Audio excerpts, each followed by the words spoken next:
My bad. Last we left off, that guy said we can help Sandrona with her headache, I think.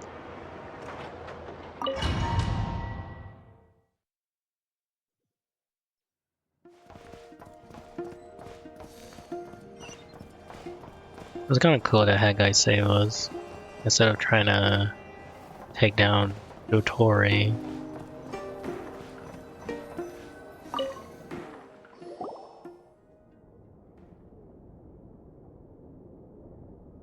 Miss Androne, Traveler. Hey there. Paimon's here too! She was just helping them sort through their things. How did your chat go? That was fast. The call only just ended. Well, you said it was urgent, so we got here as quickly as we could.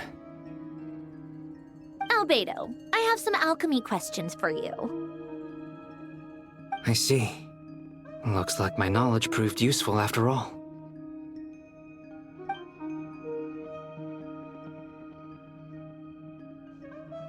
If I might ask, what is the end goal for the modified formula you'll be using? I needed to predict the future of the entire world.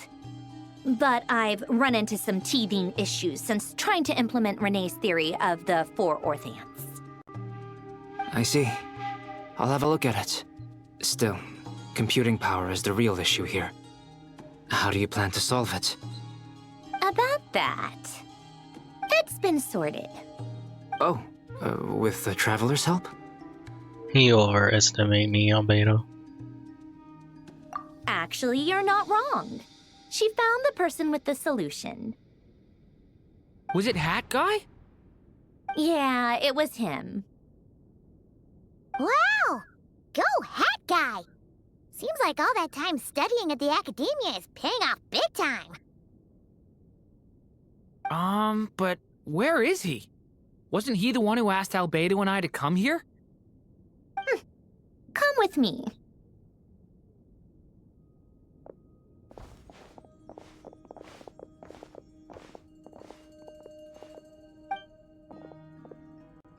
Hat Guy? What's happened to him? Yeah, why is he meditating? Meditating. Hat Guy! Can you hear us? No response. I guess he's in hibernation. Hat Guy mentioned that he was a puppet. It seems that his functions are currently shut down. I presume this has something to do with the solution to your computing problem. Oh, is it because he's part of Irmisol? Or at least he's a branch of the Irmisol tree created by the Shogun. That's right. He and the Traveler came to see me. Wait, what? You have a solution? Would you calm down? Why do you always react so hysterically to everything? Excuse me? How would you know? You shouldn't be so quick to judge complete strangers. It's very bad manners. Oh, please. It doesn't take that long to figure out that you have a temper. Where does a mere student get that kind of confidence? I've actually published more papers than you. Not that status counts for much. Even Paimon's applied for academia admission. Huh? Are you serious? See? This is why I can't be bothered to explain myself. She recognizes no one's skills but her own. Okay, fine. I'll hear you out. So, tell me, how do you propose to solve my computing power problem? This world itself is constantly processing all kinds of information. If it's the world's future you're trying to calculate, you need a processing device that's designed to cope with that volume. Easier said than done. Only Irminsul can handle that kind of... Wait, is that what you're suggesting? But surely we can't just plug my formula directly into the ley lines. You should be able to tell that I'm not human, right? Yeah, I noticed. The technology, though, seems pretty ancient. Very different from Fontaine's. It's a completely different system. Conrian, to be precise. I'm what they would have called a puppet. Puppets need an energy source and processing power. The artisans who built them sought out the materials most suited for that purpose. You? Do you mean... The Traveler and I have talked it over. She's willing to vouch for you.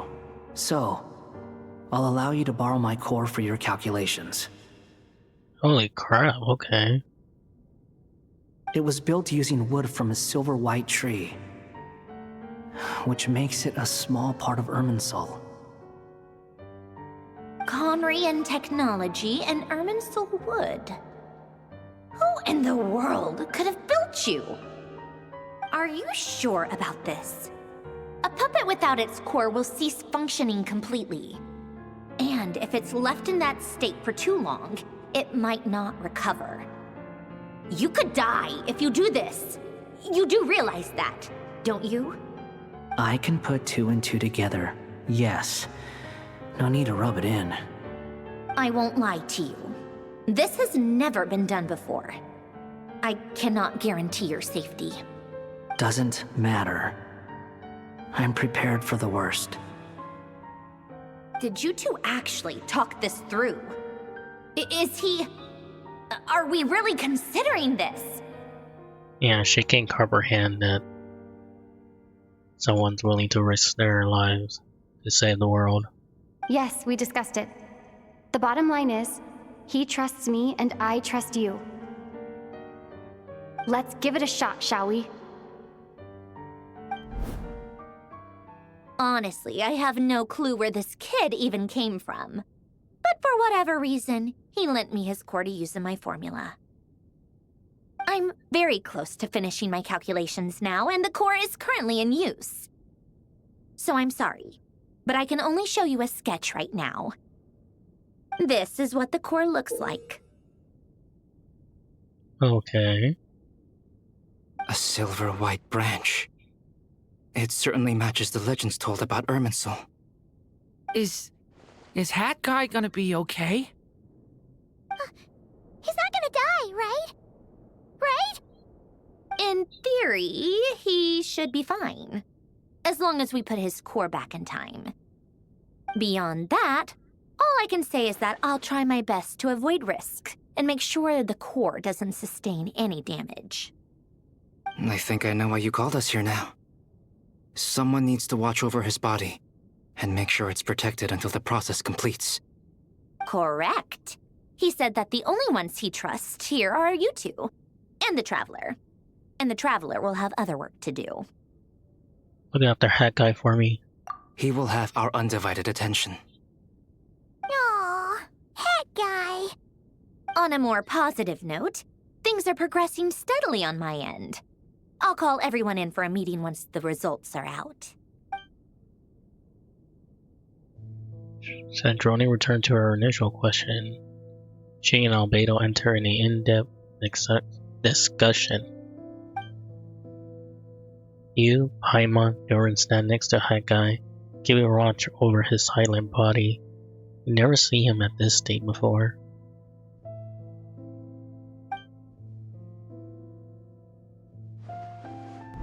The worst case scenario with the core removal is either a system reset or a total loss of function. But I'm not afraid.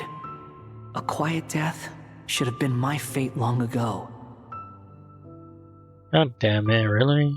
A core is completely different from a heart. It's like another vital organ entirely. I never believed it could be a true replacement for what I sought.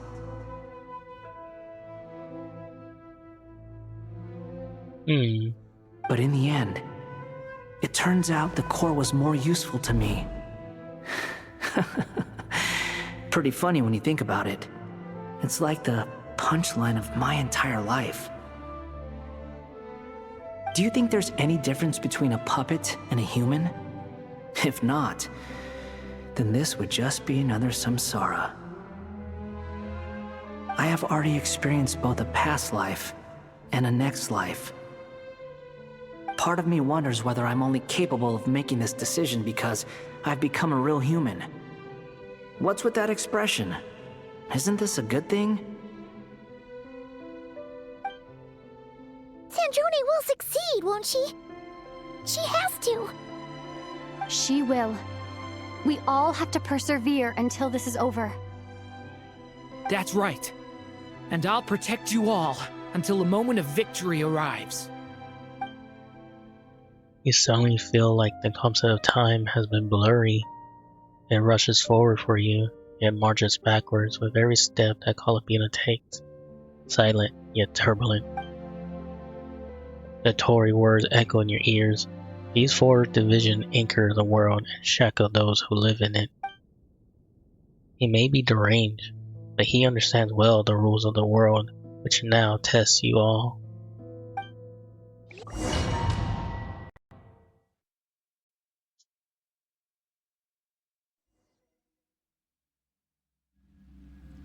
There she is, Who are you? one of the moon goddess. Call me Sonnet. You have the same power as Canon.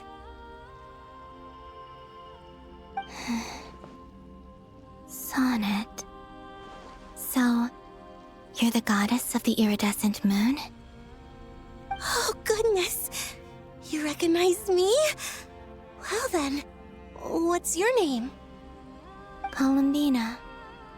Columbina Hyposelenia. Hyposelenia? What a lovely name. Did you choose it yourself? It was a joint effort between me and my friends. Friends? You mean your friends in the heavens? Huh? Oh, sorry. You must be exhausted. I apologize. Hang in there. Let me introduce you to my older sisters. Do you mean the other two moon goddesses? Arya and Canon? Wow, you sure know a lot. Hey, does that mean that our story goes on into the future? Oh, I guess that wasn't the best question to ask. It's alright. We were prepared for that possibility.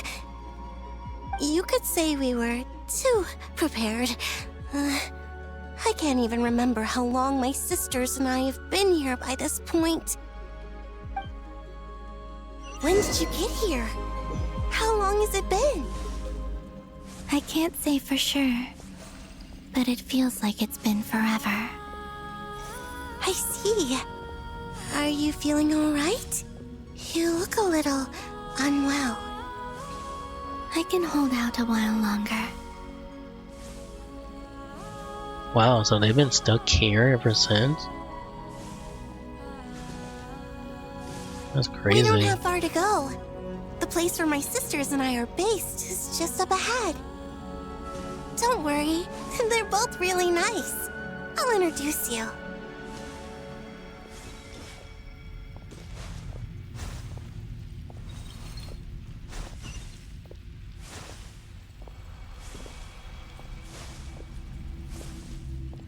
She walks so slow though.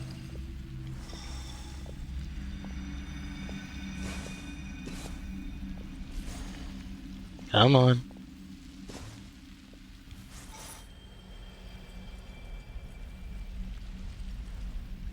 Sisters! I'm back! And look who I've brought with me.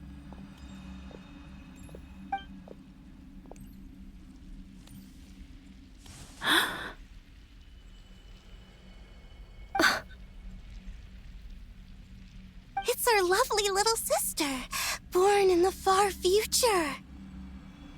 The pleasure is all mine.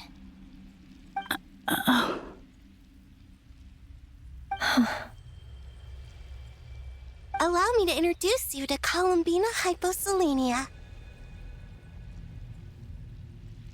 This is Arya, the goddess of the eternal moon. And this is Canon, goddess of the Frost Moon. Canon, don't you think Hyposelenia's power is similar to yours? Hello, Columbina. I apologize for our startled reaction just now. And please, forgive our little sister if she's been annoying you. She tends to talk a lot. What are you talking about? She's alright. It's fine. You seem shy. Don't worry, Columbina Hyposelenia. No one can hurt you here. Could you tell me where here is? Please. I must know. My dear sister.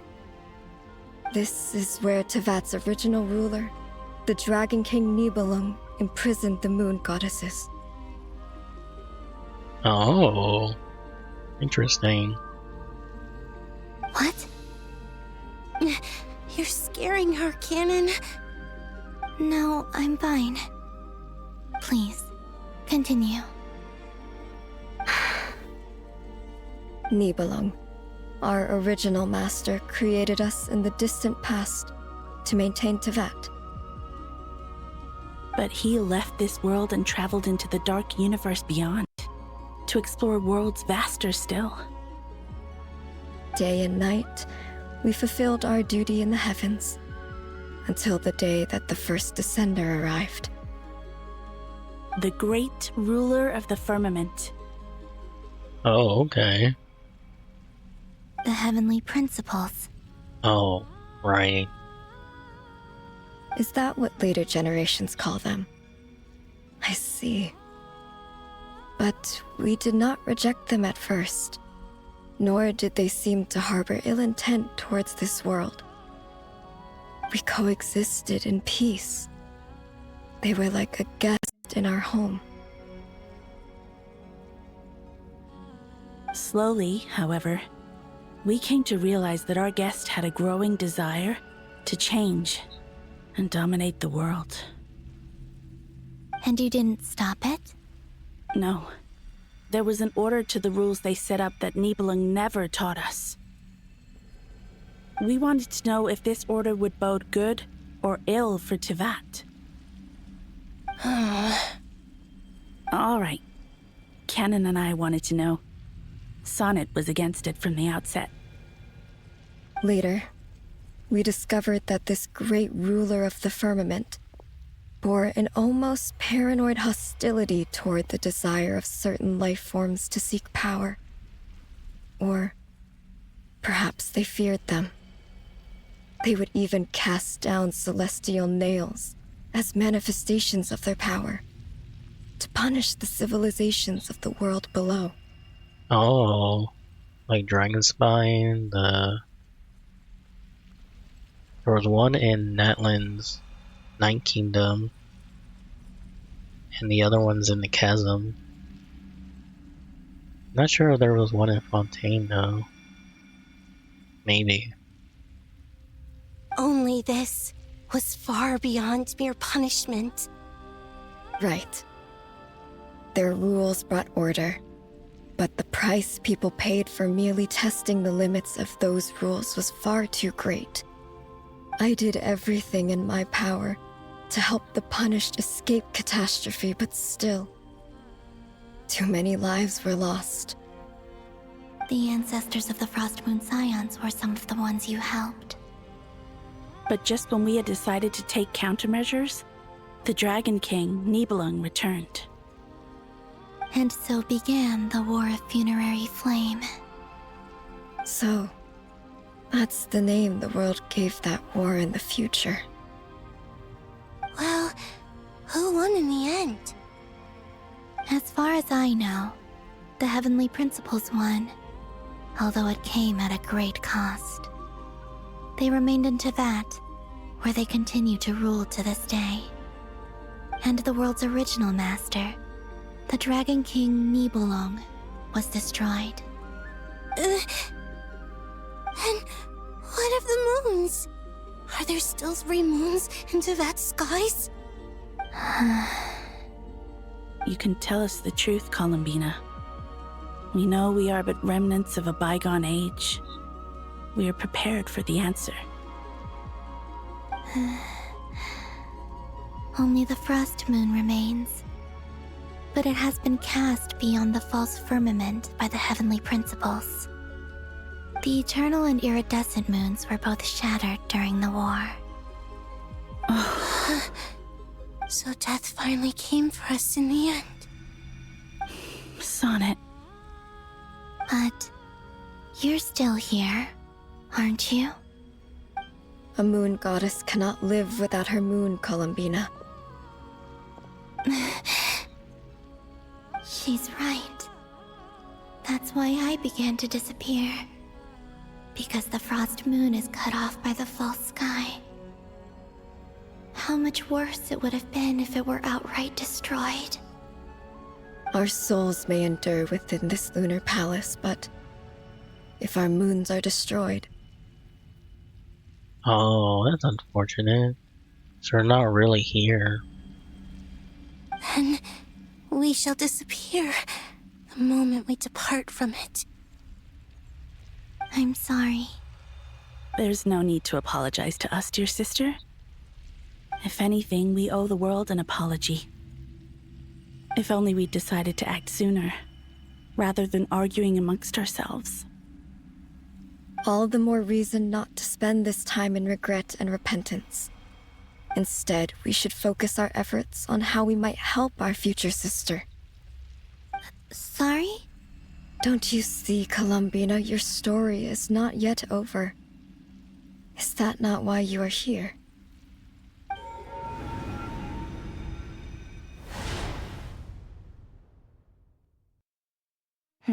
It's done. Initiate numerological array. Continue running primary process. Calculate the world's fate through extrapolation, and identify nodes of potential change. Secondary process, scan for moons. That's still crazy that she can just create a full formula to decide the fate that decides what the fate of the world is going to be. Still 4. The number of moon marrows hasn't changed. Wait, let me think. Is it possible that there's something I've been misunderstanding about the moons all along? Variables. Variables in the world. I know where potential variables within the world come from. So what about the moons? Are there any variables there? Like their life or death, for instance. What if being alive or dead makes no difference to a moon? But that's so strange. Even immortal gods can die. Why would the moons alone be... Wait! I've got it! If alive or dead is considered a variable, we might have had this wrong the whole time. No one ever said that a moon marrow equals a living moon. We just made that assumption ourselves. Initiate secondary process. Scan again, this time filtering out interfering perimeter, moon marrow. I don't care if they're natural or artificial. Get them out of my search results! Okay, that's funny. Why? It says 3 moons still exist in Tibet, even after excluding the moon marrows. But we know for a fact that 2 of them are dead. Redo the scan. Narrow the results to living moons and real moons. No, scrap that. Narrow it down to moons that have lunar authority and remain alive. Why? Why is it still 3? What is this, Columbina? Has the world lied to us? Or are you the one pulling the wool over our eyes?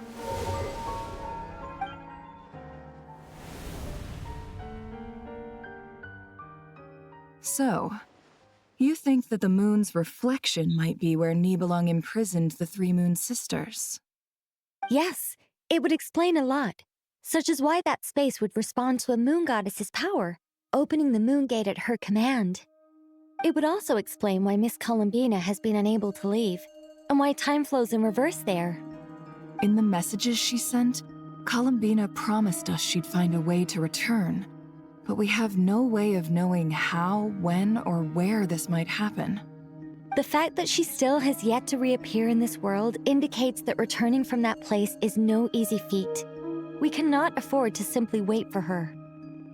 So you're saying, if she could return by her own power alone, she would have done so long ago? Yes, she certainly wouldn't leave it to this late stage when it's so touch and go. I've been giving this some thought, and I've come to believe that Luana's harm might be an anchor that she left behind, as a sort of future waypoint. This could also explain why Luana's heart is always by the traveler's side. Sounds like a plausible theory. If that's the case, there must be some criteria we need to fulfill to allow Columbina to return to the present. The question is, what could they be? Is Alice coming? Hello? Listen up! This is Oh. extremely important!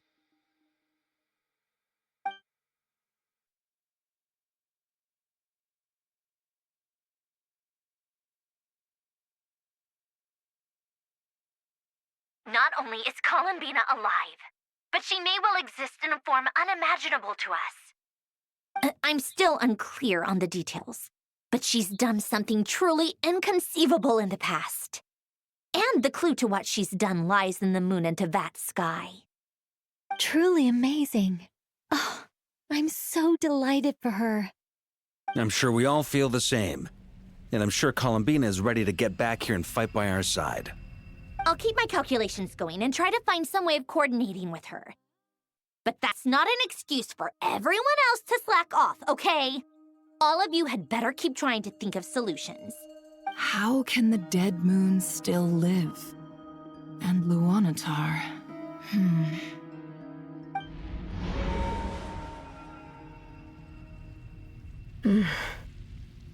It's hard to believe that's what will happen in the distant future. Our authority is linked to the most fundamental rules of Tevat. I suppose it's no wonder that many would covet that power. I didn't realize that when you said friends, you meant people who live down in Tevat. That's so lovely. I always wanted to go down there and have some fun. Aww. Have you ever tried leaving this prison? Of course. Between us, we've tried everything. But no matter where we go, this space will eventually bring us back here. It's like the center of a whirlpool. Everything ultimately converges here, at the moment when Nibelung imprisoned us. In that case, have you tried using any of those pathways that connect this space to the real world? Sorry? What are those? They're passages through which you can make small-scale changes to reality by using Kuvaki. Or am I the only one who can use those passages? Because part of my soul remains in reality. Kuvaki. What is that? You don't know? It's a unique kind of elemental energy found only in Nodcry, the land from which the moons arose. Oh. Well, it's true that the moons first rose up from the part of Tevat you say is called Nodcry. But there is no difference in the elemental energy between there and anywhere else. What? Could you show us some of this Kuvaki hyposelenia? Maybe if we see it, it'll make more sense. Okay.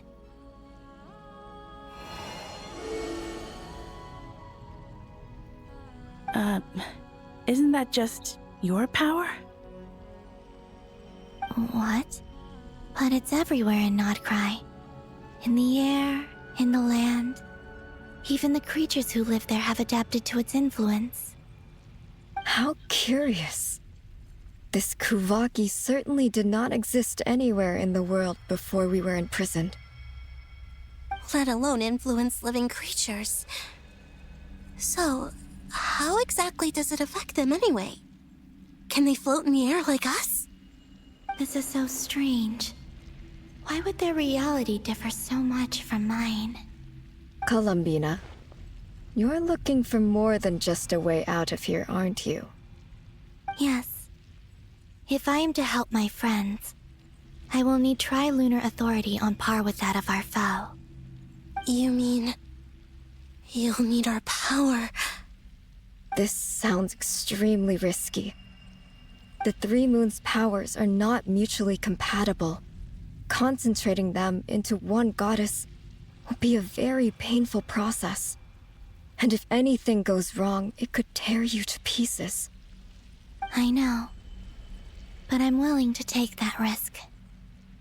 Even so, let's say we successfully transfer our authority to you. How will you take it outside this prison? Nibelung constructed this realm specifically to prevent us from using our powers to interfere in his war. Really? That's a bummer. No moon goddess can leave this place alive.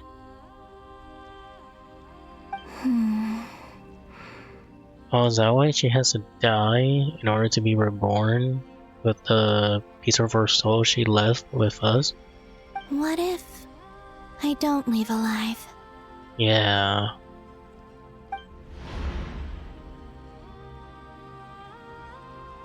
Where do we even start?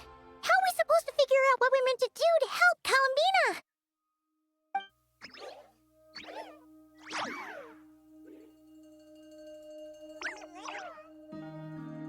Columbina, what do you need from us? If she really got to the beginning of time in there, how do you think she'd leave us a message? You don't think she'd write it down on a stone tablet somewhere in the hopes that we'd find it, do you? Seems unlikely. Columbina may not talk a lot, but she thinks deeply about issues like this. Let's review what we know. This is the Columbina who fought alongside us against the Reykir of Solnari, and with whom we celebrated Moon Prayer Night. She knows our personalities, our ways of doing things, even our unique strengths and abilities. So, if she wanted to tell us something from a long, long time ago, what would she do? Oh.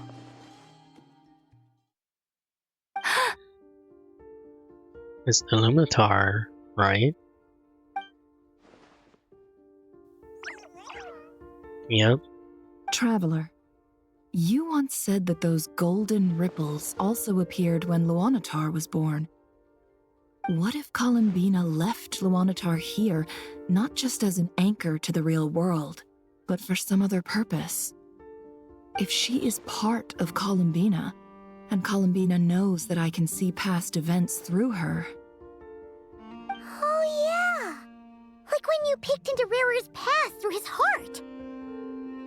Oh, can never find Columbina? Nefer, wait.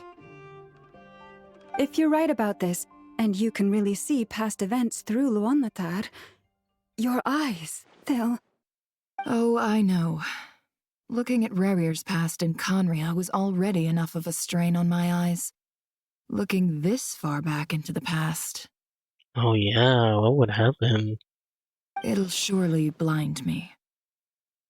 Holy crap, okay.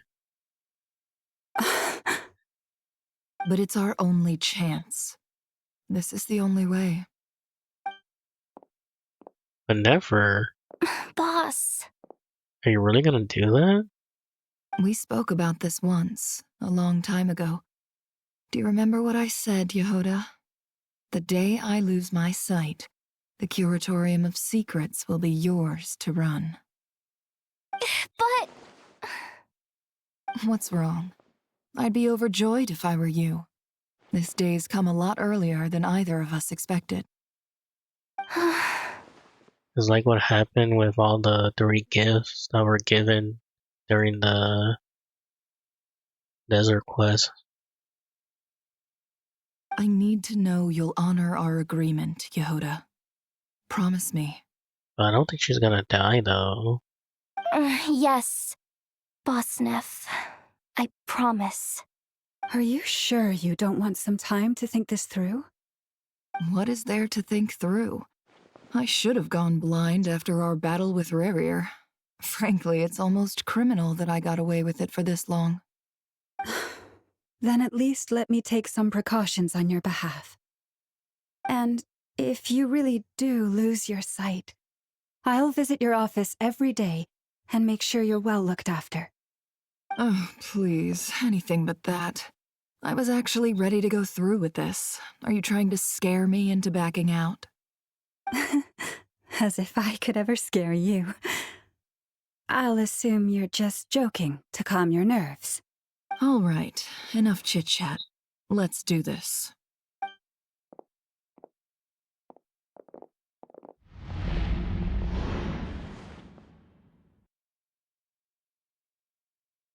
This is crazy. But it does make sense, though.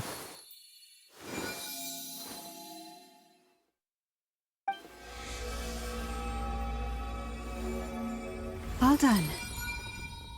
Good. Now give me some space.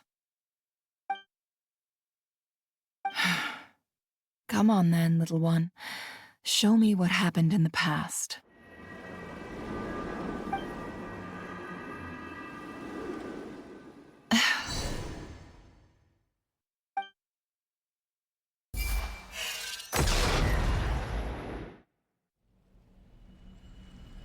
Between the Trilunar Authority, Kuvaki, and the sole surviving moon, the Frost Moon, I think I might know how to get back. But I will need my sister's help. Time to go talk it over with them.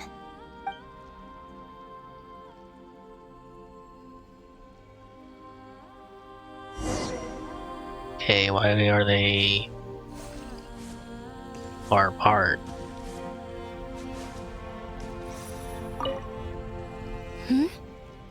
Have you decided what to do? I hope it's not too dangerous. You really scared me when you said that thing about not leaving here alive. Come on, let's go find the other two.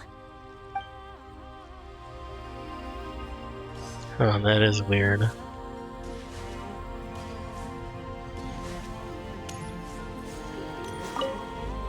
It seems you have reached a decision. I'm all ears. What do you propose?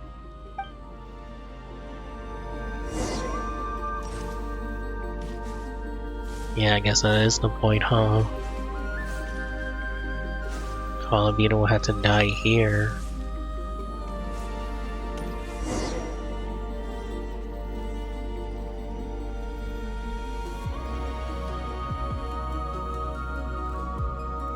Have you figured it out, Columbina? Tell us, how do you plan to leave this place? I intend to die here, in this moment, and then be reborn in the future with the help of my friends.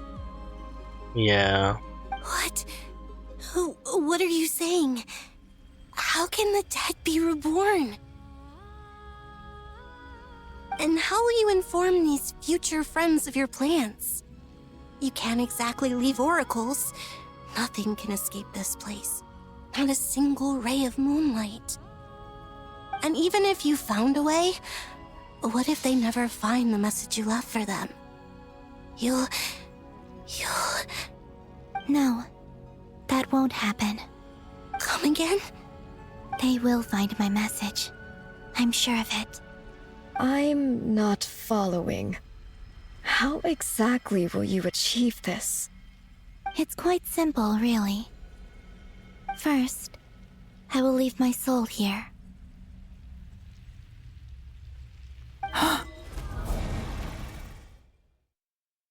I see it. Your soul? You mean your divinity? Yes. I once left a portion of my soul in the future. One so small that this prison barely noticed anything. Alright, because they didn't even took the Lumitar. In this very moment, she can resonate with my soul across time. When the time comes, I believe that she can serve as an anchor to pull my soul from here back to the future reality. Just as gravity connects the world to the moon. Exactly. In the future, where I came from, the moon has been cast beyond the false sky, but I can still feel that it is there.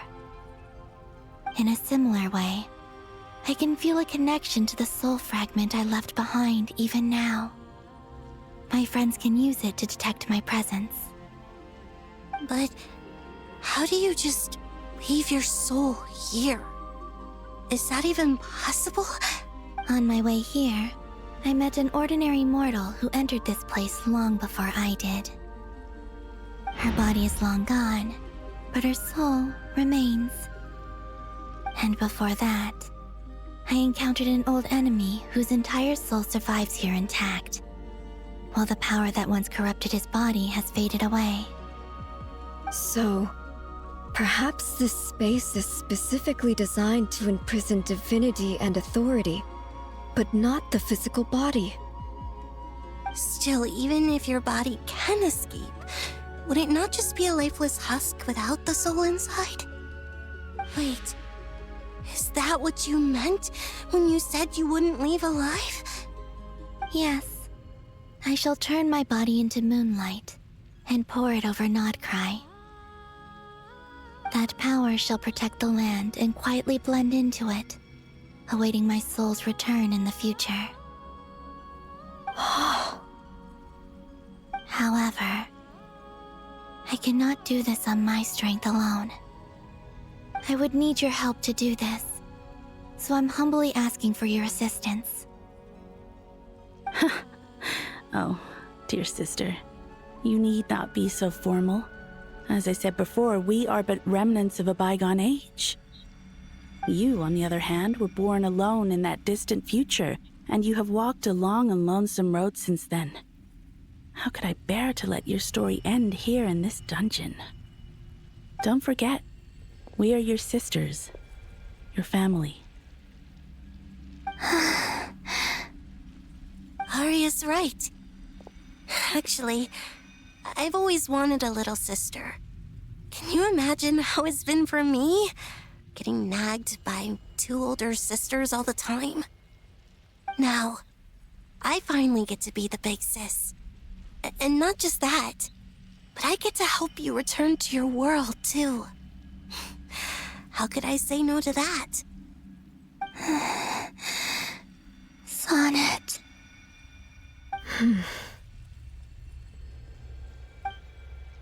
Canon?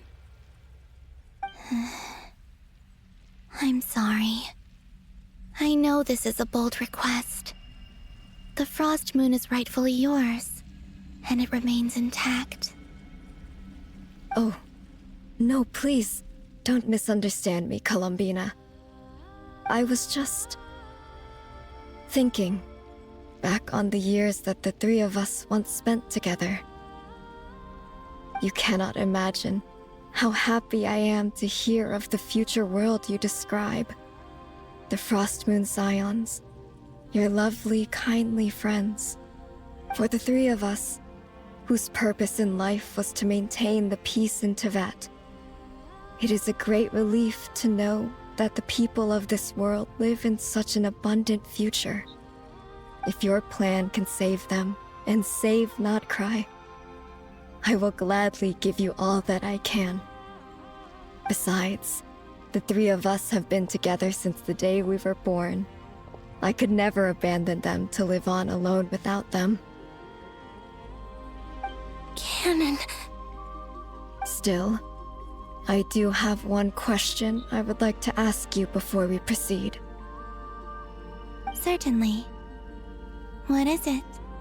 Why do you cover your eyes? Huh.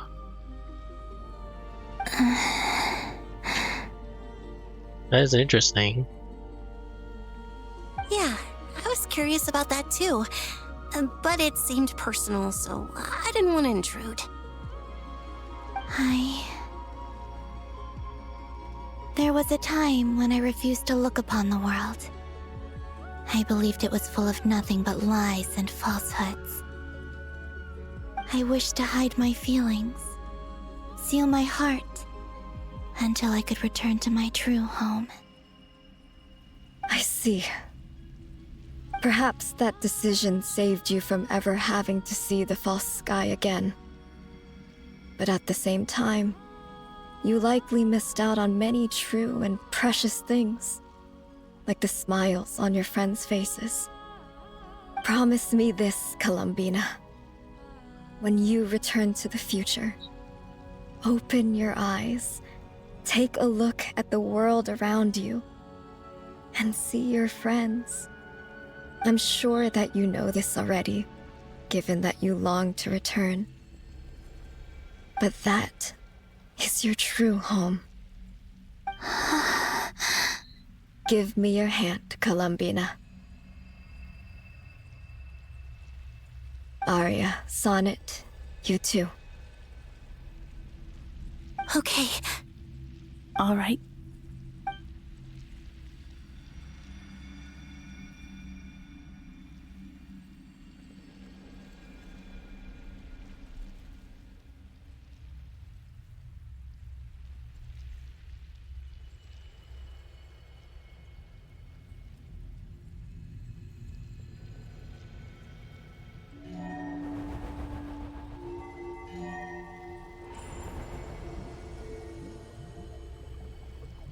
We once were the songs sung for eternity, but now it is you who must continue to sing. We once were the tides in the great river of time, but now we subside, and you arise. We were the messengers of madness and inspiration. But now, the lies have faded, and your truth must endure. We are souls awaiting the sun. You must return to be with those who smile when they see your face.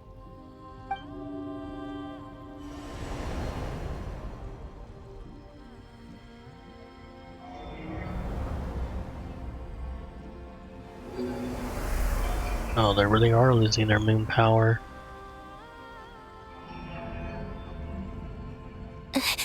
Is it done? Yes.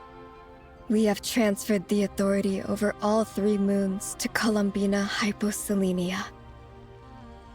From this moment on, she is the Tri-Lune Goddess, the one and only moon goddess of this world.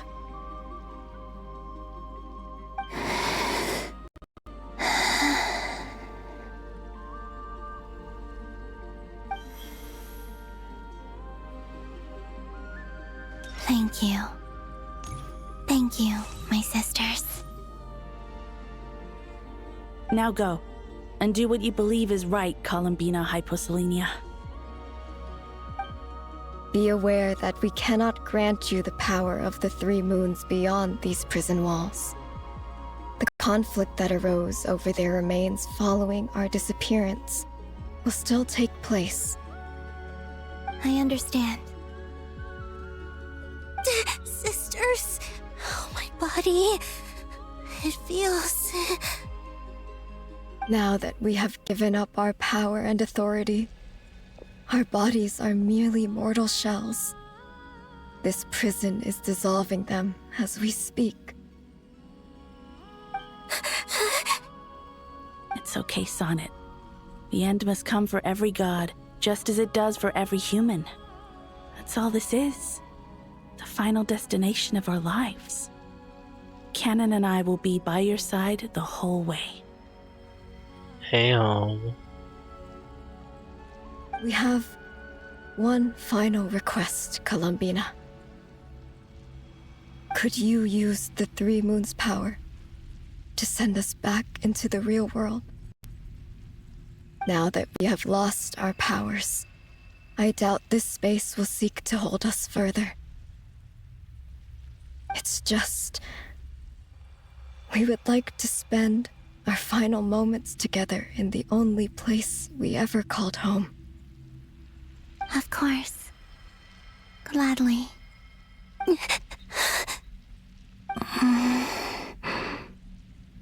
Sonnet. Yes. Don't... I wish I could tell her not to give in to the abyss. Not to be afraid. But is this really what I should say at this moment? That's right. Don't forget. I'm so glad to have a big sister like you. No, Hypo. Thank you. I'm okay. I'm not afraid. As long as my sisters are with me, I won't be afraid.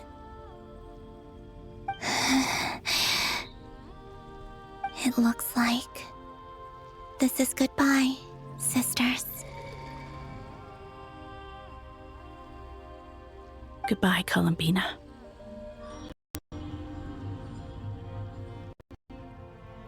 Take care of this world in our stead.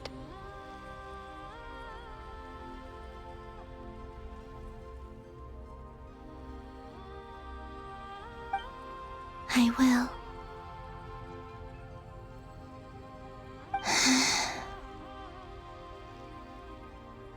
And now, it's time for me to bid farewell to my body, too.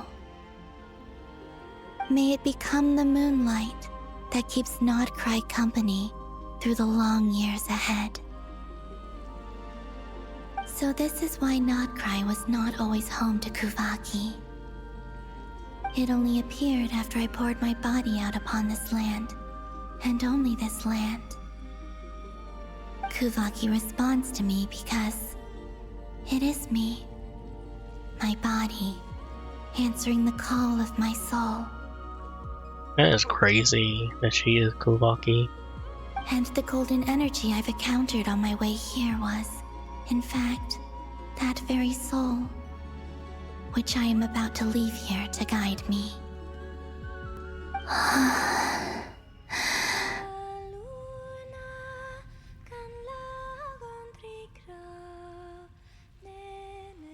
O power Trilune, eternal moonlight. I, Columbina Hyposelenia, lay aside my body. Let it be cast into the dark night to illuminate the future.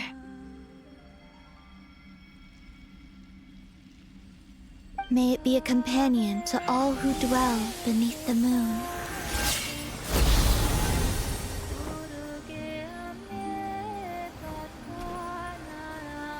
Until the time comes for me to return home.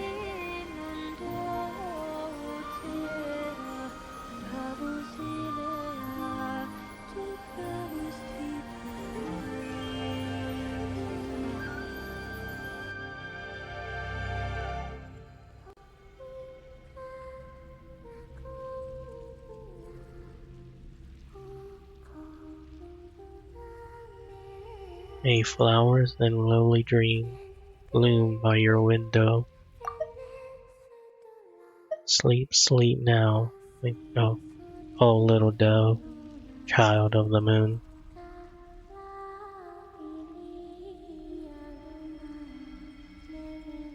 Though dust may stain your fair white feathers, though you lie down not in a warm embrace,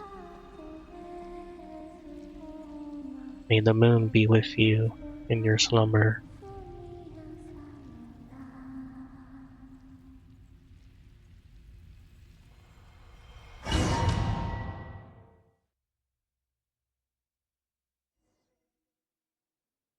Boss! That was crazy! Were we even allowed to see that? Is anyone? Can you still see? How many fingers am I holding up? I see 2 fingers, and a look of sheer terror on your face. Truly astounding, Miss Nefer. Your eyes have glimpsed the very ends of the world, and yet they remain as sharp as ever. Or is the credit for this miracle due to Miss Lauma? It seems that even time itself is no match for your medical skills. Surely you jest, Mr. Flint. I suspect we have Columbina to thank. She must have realized the immense toll that the ritual would take and purposely set aside some of her power in the past to protect Nefer's eyes when this moment arrived. There is always a great price to pay for witnessing the truth, but it seems that this time, Columbina has shouldered that burden on our behalf. She chose the perfect method of getting a message to us. Though her eyes were always shut, she was clearly so perceptive. She knows us well. She knew exactly how we would think and what we would try. Despite being separated by time and space, we're seeing the same possibilities and seizing the same opportunities. We still don't even know if she's okay right now. But as long as there's a chance we can do something, we'll fight to make it happen. We'll get you back somehow, Columbina.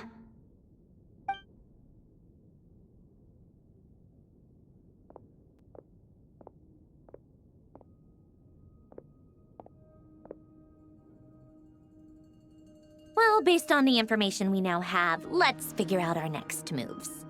Thanks to these gentlemen, we have a much clearer picture of the situation with Dottore. The civilian population has been moved to safety, so we no longer need to hold back. Miss Androne, how are the calculations going? So far, so good. I'll keep seeing how far I can push the system, though. Can't have Hatman being powered down for nothing. There's still a long road ahead. Where should we begin? Everyone exchange looks and then start discussing a plan of attack. The battle ahead is filled with unknowns. No one can say how strong Dottore grasps what the remote power is. But you are not about to admit defeat. Everyone is united and knows that no single person can accomplish the task ahead alone. Your only chance of victory lies on everyone working together, and just maybe, as a team, you can reach the moon and bring your lost friend safely back home. Our plan is clear. Time is short, so let's get moving. There's just never enough time, is there? Time is the bane of my existence. Ugh. Anyway, I'm gonna get back to work. All right, we'll do our part too. Yeah.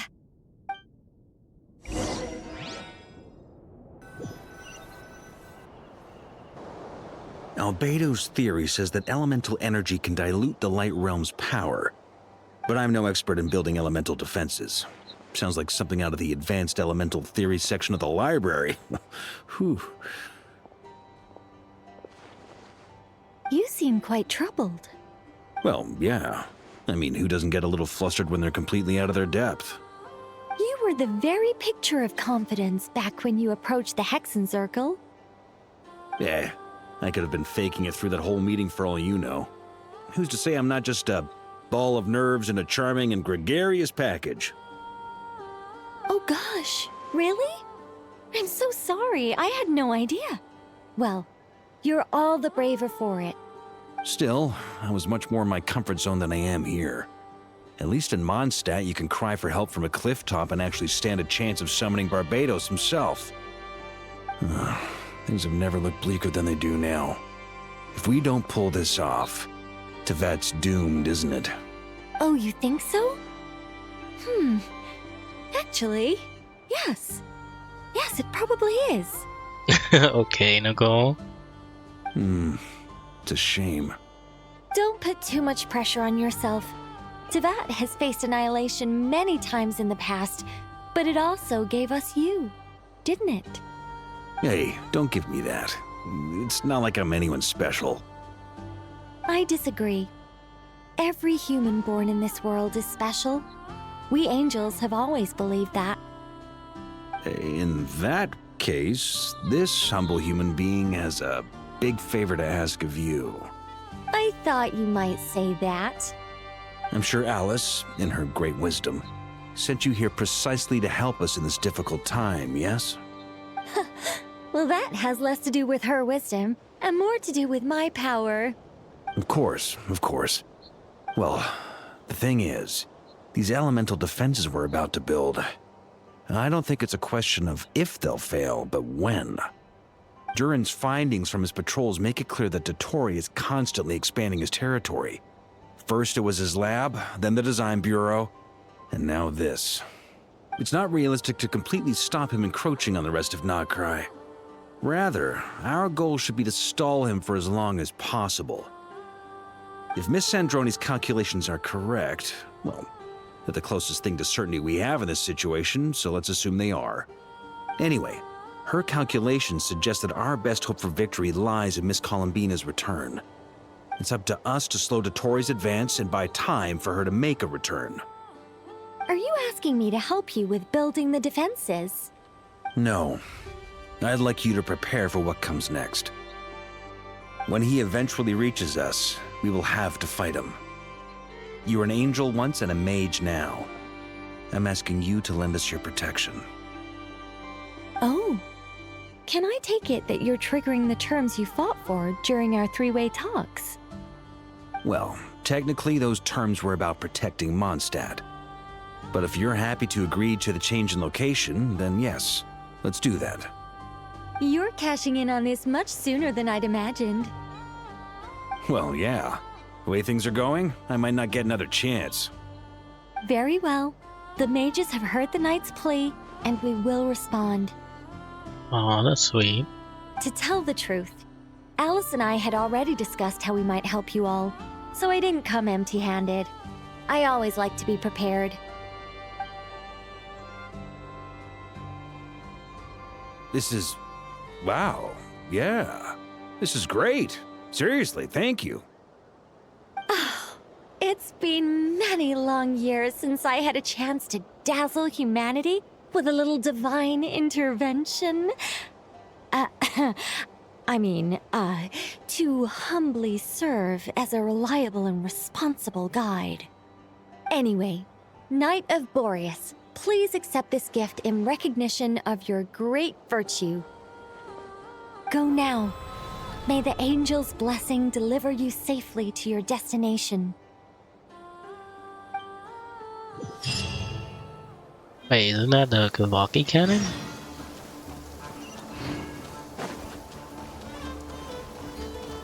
Oh, that's kinda cool. I could be wrong though.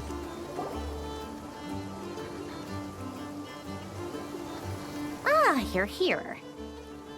Sandroni! How are things going? Glad you asked. You two are about to become the first people to lay eyes upon my masterpiece. Or should that be the first person and the first, specter? Hey! Whatever. Come, feast your eyes on this. Wow! We've never seen something like this before. It looks impressive.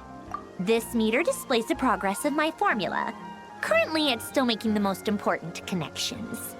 Once it's finished running, I'll deliver it right to your side. And then, we can finally bring Columbina back. What do you mean, deliver it? Can't you just tell us over the Dodo communication device? It'll just be some numbers, right?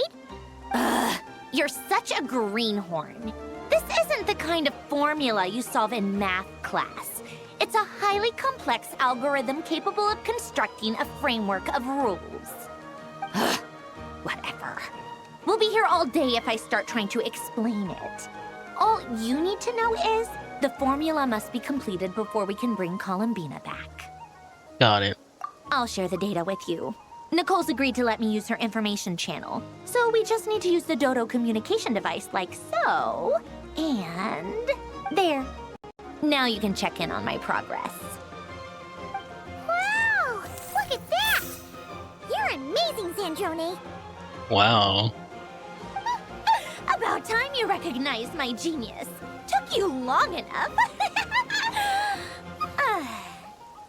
Anyway, that's all for me. You should check on the others if you have time. Make sure we don't have any weak links in the chain. That might sound harsh to you, but close supervision is a common practice in the Fatui. Not looking to catch anyone out. I just care about everything going smoothly. That's all. I'm kinda stuck here while the formula's running, so I need you to be my second pair of eyes in the meantime.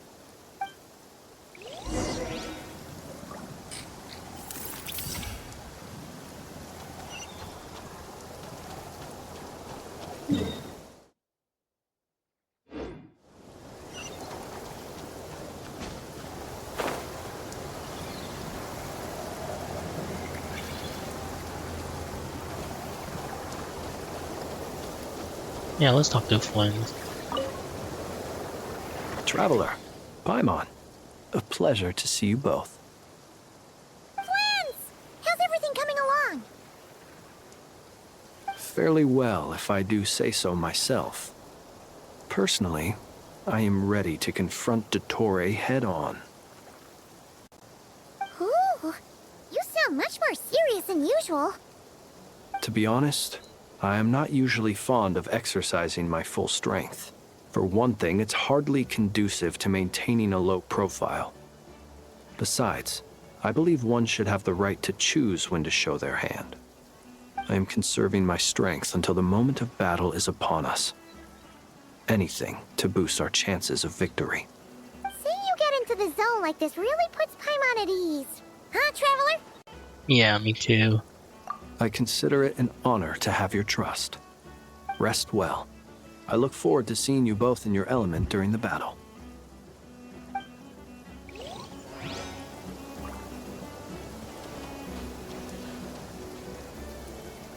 Thankfully, Miss Nicole has come to our aid.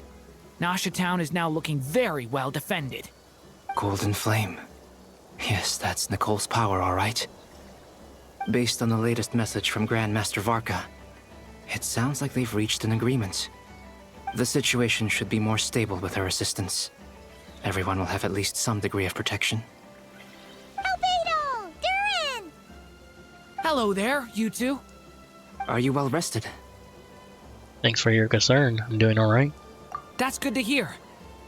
As per the plan, Albedo and I will be in charge of Nasha Town.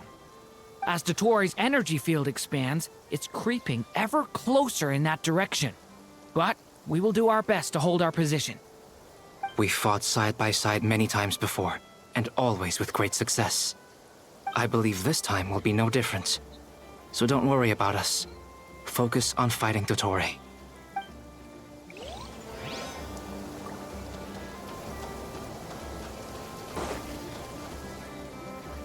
Yes, Miss Moonchanter? What are you staring at? You always address me in the strangest ways. Lady Moonchanter one minute, Miss Moonchanter the next. Yes, and? Are either of those incorrect? Not as such. It's just that I simply call you Nefer nowadays. Uh-huh. That's my name. What's your point? The point is I don't add any honorifics or titles. Meaning what? That maybe we're on friendlier terms now than we used to be. Is that how you see it? And I thought I was the one with eye damage. Never! Wilma! Paimon, Traveler. Just swinging by to check in on you. How are things going? Did you manage to get some rest? Don't worry about me. I won't slow us down. And I give my all to ensure our victory. Ah, yes. Allow me to give you two a quick checkup. All done. You're both in good shape.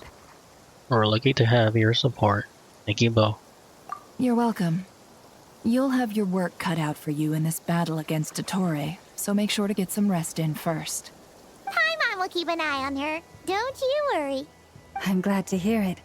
Take good care of yourself, too, Paimon. Sure thing.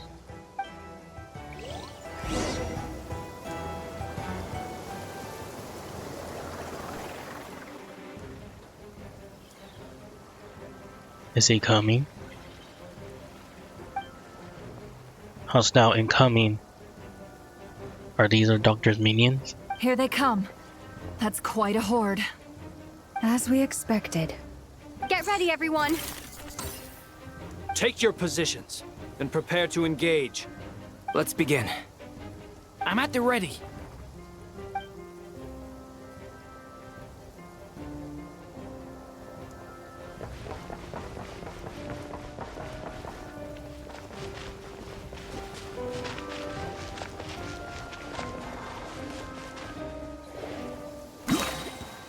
Waste of time. change of plan.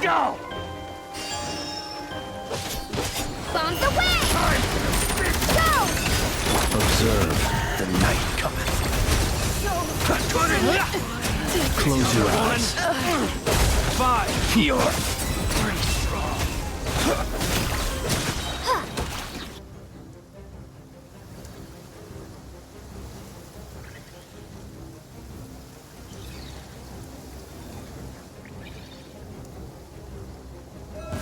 I'm with your turn. Your skull! Poor lost It all adds up. Let's see what you're made of. These creatures cannot stand against us. Oh, fighting talk. Just don't let your guard down. That goes without saying. I'm hardly the risk taker in this group. Excuse me?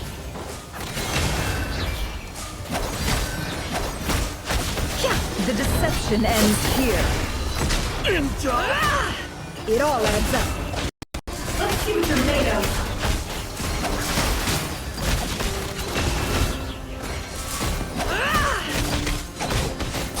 Forest, protect us. Can't hide the truth. Seek within.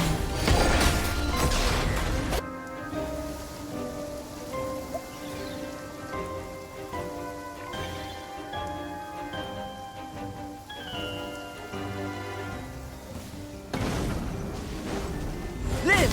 Witness my great undertaking! Whoa. Thunder! Stay away from me! That was creepy. easier than I thought. Naturally. What do you mean? Is it because as created beings go, we're of a higher level than them?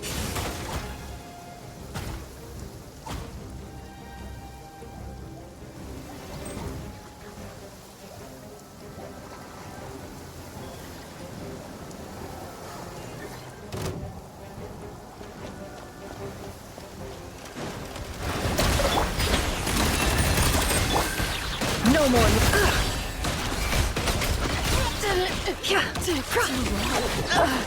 Observe.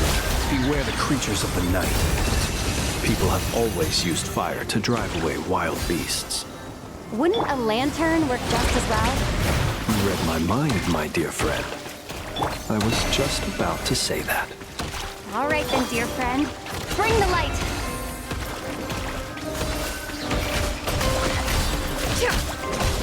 The deception ends here.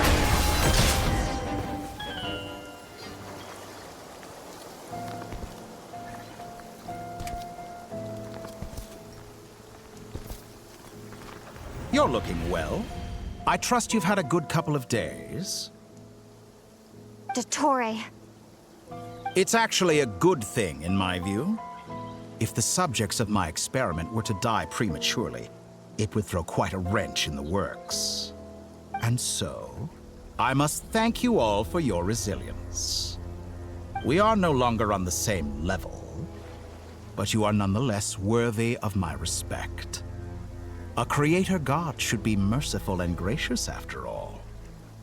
And in any case, it is only right that before I end your lives, the world is informed of the arrival of their new god.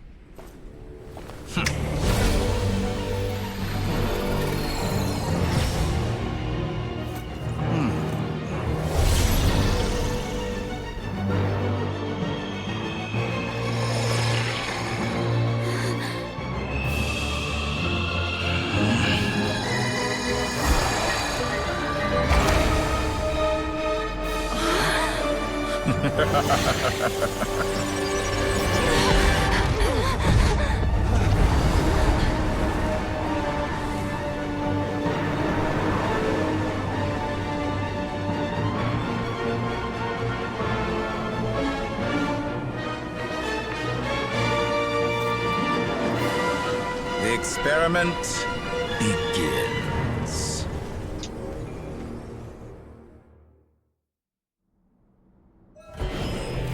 With the marrow of the three moons in my hand, behold the false moon's fall! Close your eyes.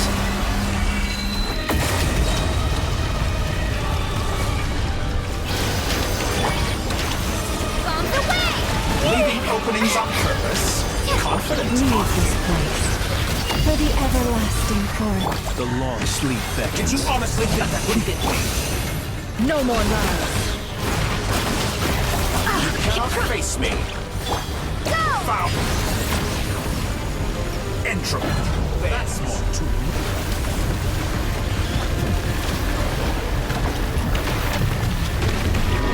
Can't hide the truth.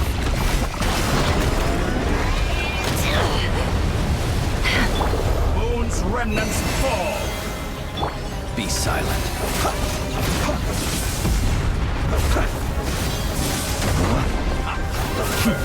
Like an ant. Close your eyes. Are you quite finished? Oh. I've been moved inside another space. And it's sealed off. Looking at the structure of it, it seems like Dottore intends to trap us here. There's no exit. Our endurance is about to be put to the test.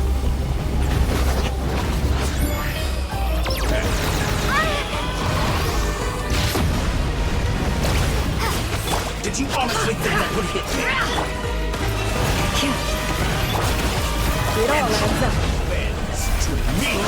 Keep it up. I'm still collecting data. Such a simple attack, and you're already struggling. Can't hide the truth. Go! Be shackled. Receive my blessing. Found. Moon's remnant. It all adds up. Excellent. Pathetic. No more lies.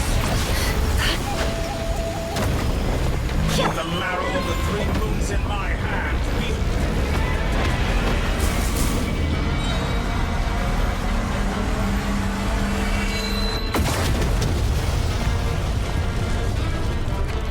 Tell me, where will you try scurrying off to next? Looks like Dottore has opted for a divide and conquer strategy. But we will not allow him to triumph. No, I shall pray for our victory.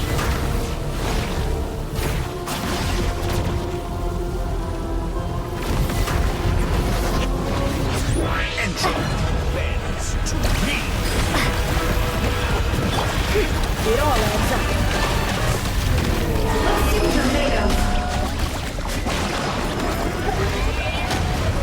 How unfortunate. Moon's remnants fall. Go! Did you honestly think that would... No more lies.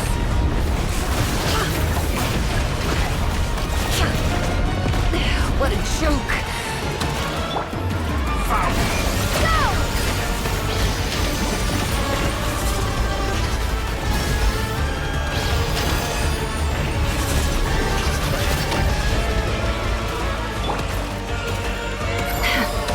Can't hide the truth.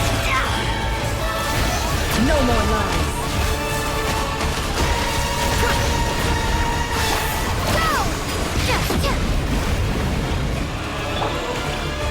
Be annihilated. That which cannot stand against me. What's this supposed to be? A knockoff version of the space Columbina got trapped in? There really is no way out. We'll see about that, Dottore.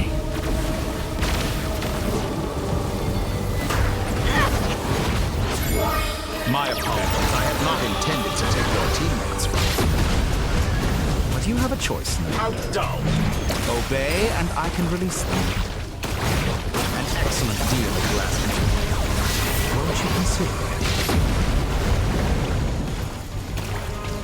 Entropy bends.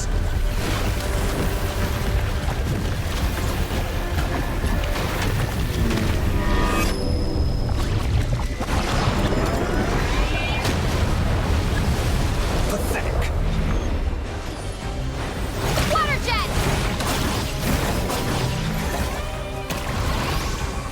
Why do we have to use Hydro? I'm aware you've been working on some little tricks to surprise me with, but it appears that none of them have come to fruition. My guess would be that you're trying to bring Columbina back. But then, where is Sandrone? Or are you trying to buy time for her? I always found their friendship to be a curious phenomenon. Two highly incongruent personalities, and yet they share a deep connection. Speaking of Columbina, I once saw her as like a younger sister. We got along quite amicably while she was with the Fatui. But then one day she suddenly decided she would refuse to take part in any further experiments. To this day, I truly don't understand what I could have done to upset her so much. It's such a pity. I could have had a sister, a family. But alas, she grew to dislike me. You're not fit to be family to her. That I can't deny.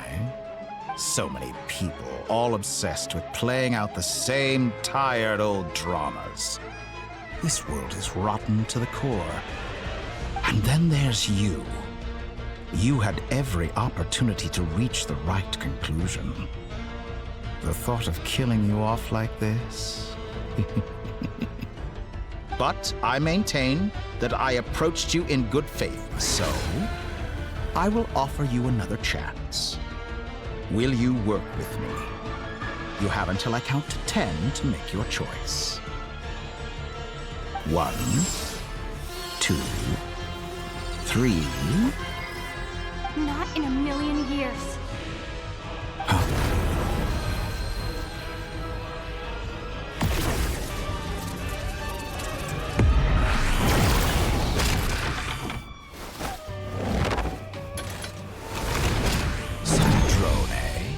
What a pleasant surprise.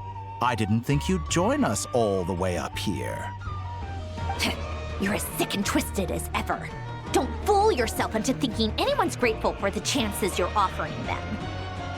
Sandrone, the formula hasn't finished running yet. Funnily enough, I was just discussing a collaboration opportunity with the Traveler, and then I see you, who I must say is a good example of an opportunity gone to waste. Gone to waste? I said that everyone would get one chance, and you've used yours to march right back into the lion's den. So yes, it's an utterly wasted opportunity. And what makes you think I believe a word that comes out of your mouth? I was planning on disposing of your little formula after wrapping up more urgent business here. But since you've taken the trouble of serving it to me on a silver platter, I can simply bring it forward in the schedule.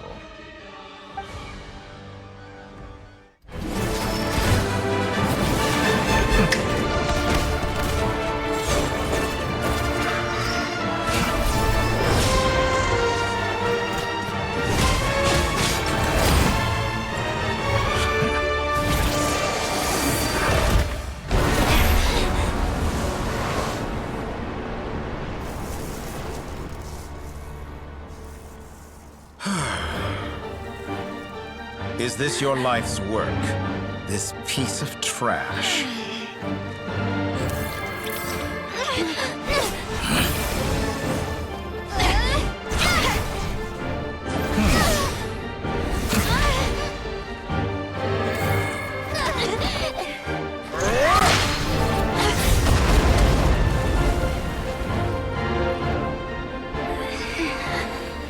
Your formula runs too slowly, Sandrone. You put your hope for success on others instead of fighting dirty. That is why you have failed. Now, whom should I slay first? Any volunteers? No one? How nice of you to leave the decision to me.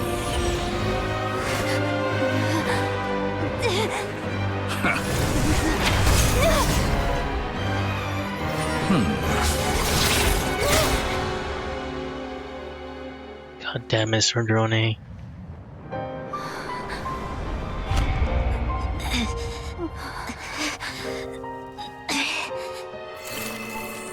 Oh, how unexpected.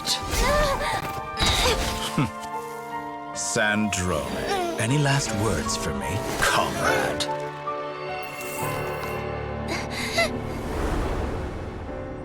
Is there anything you wish for? Not really. But I've always known what I don't want. Go to hell, Dottore.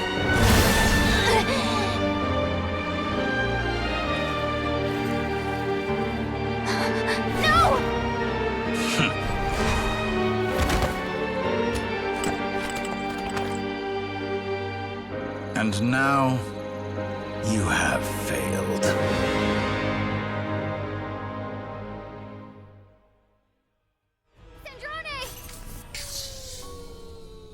Now you see how fragile mechanical contraptions are. Just a gentle tap, and they fall to pieces. However keen of an inventor Sandrone may have been, her death spells the end of the formula that was running inside her body. Of course, I have to commend her for making it this far. As her colleague, I have to admire her stubborn tenacity. Now, it is time for you to take your place by my side. Never. My count was interrupted, but the second chance I extended to you still stands. Once again, you are welcome to join me. By now, I'm sure you have gained a greater appreciation for the power and authority I wield. What is stopping you from embracing a new world of endless possibilities? Not in the mood to talk? As you wish. You seem less talkative than usual today. I'll change the topic to something more apropos. Sandrone was always like this, never trusting anyone, always so reluctant to share her research with them. Objectively speaking, she had her strengths. It is remarkable how she extracted and even optimized the world formula from so much data. But her inability to trust was her undoing. Had she allowed someone else to monitor or run the formula for her, you might still have a chance at victory even now. But regrettably, she was a stubborn fool. As much as it pains me, she had to go. Dottore. Maybe this is news to you, but people can change. Columbina surprised you when she escaped, and I think Sandrone would surprise you too. Change? You can twist the truth however you want, but I see it clear as day. You're the one who can't trust other people. Is that how you see me? By this point, what can you hope to do about it? It is pointless to fight on. You've already lost. Wrong. You can't win this, Dottore.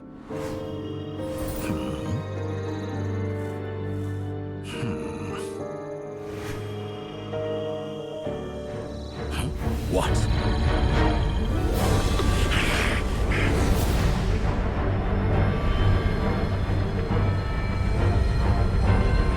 Hell yeah, Nicole. My formula can get us 90% of the way. It will connect you to Columbina. Then, I will bring the formula's output to the Traveler's side. For the last 10%, do whatever it takes. Just bring the moon down.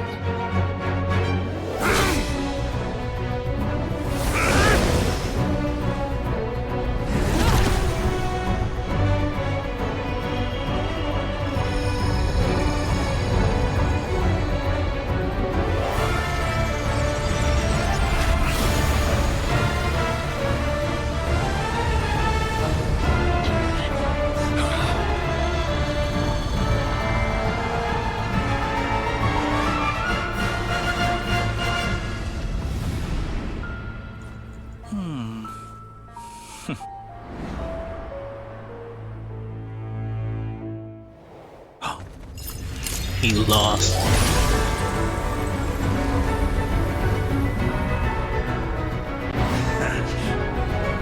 The moon will never be yours.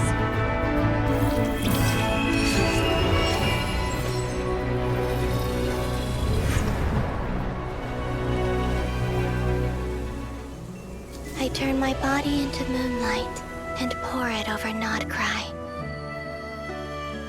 My soul, I leave here to inform my future friends. Lastly, I will hide the Trilune Authority within the Frost Moon. And when my body, soul, and authority are reunited, finally...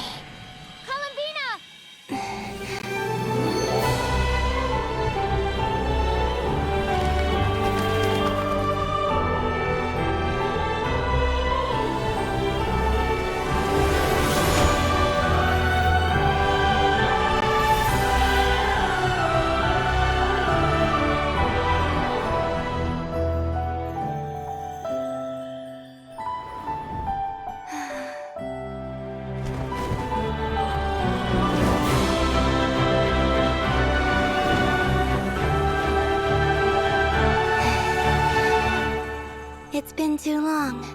I'm back.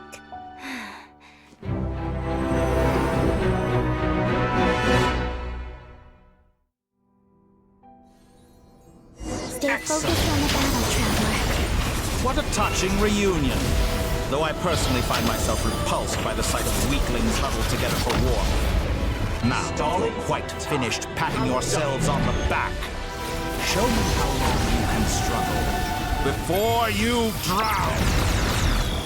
Watch out, Columbina! It manipulates space itself! I know. Wait for the right moment. We'll strike together. Moon's remnants fall!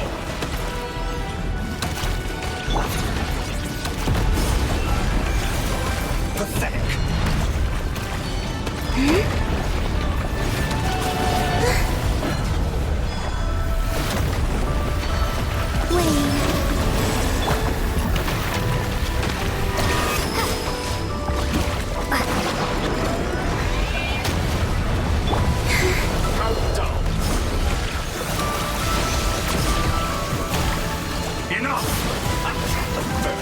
Like an ant in my palm.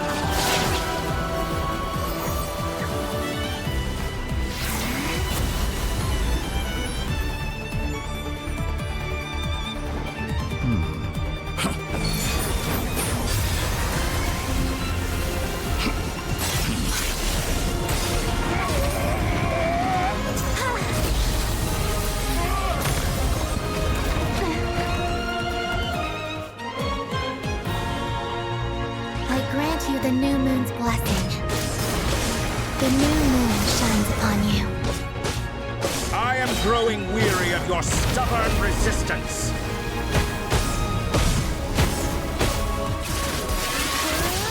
It's over, Dottore!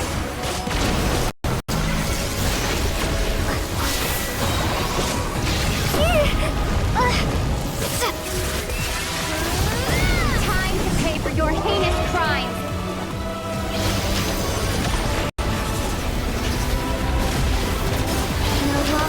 The world power in the cold night.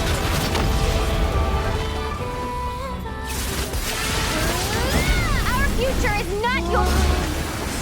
Let the moonlight dispel the darkness.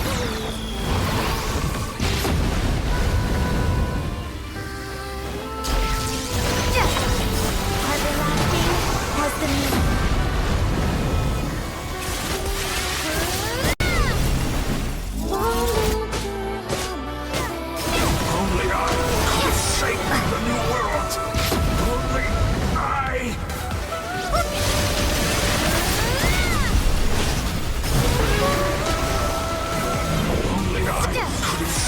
The new world!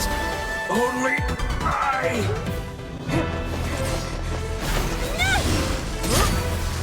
Willfully blind. How can you be so satisfied with your fate?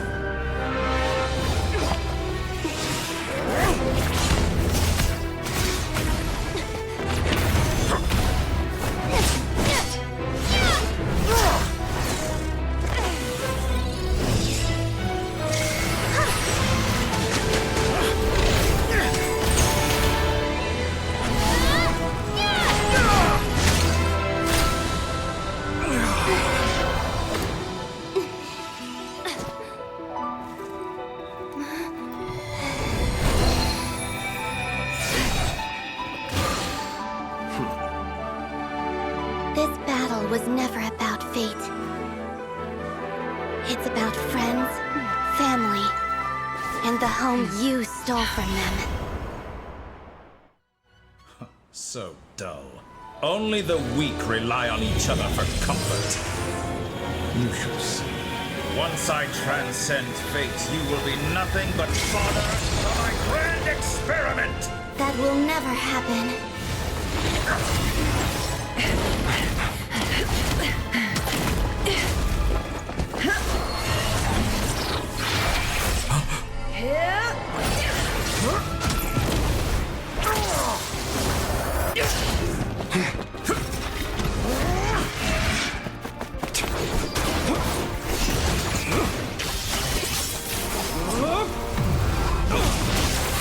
Hell yeah.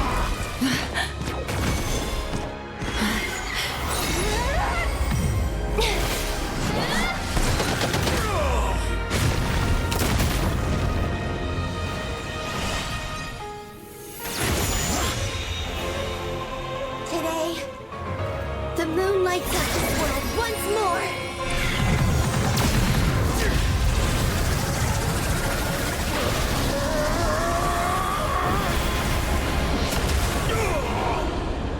This loathsome world.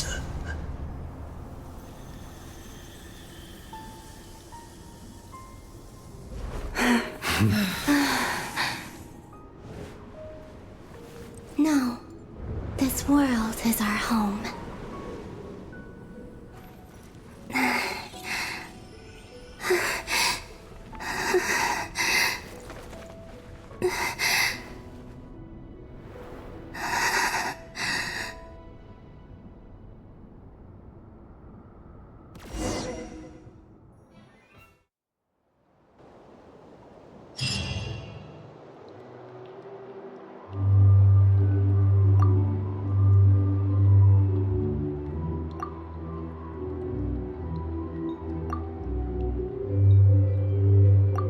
No, you're doing it wrong. The moon looks like this now. What are you drawing, children? The new moon, Mom. It looks different than before, doesn't it? Also... Can I go buy a sugar sculpture today? Please? Just one? All right. I suppose today is a special day after all. Almost like a festival.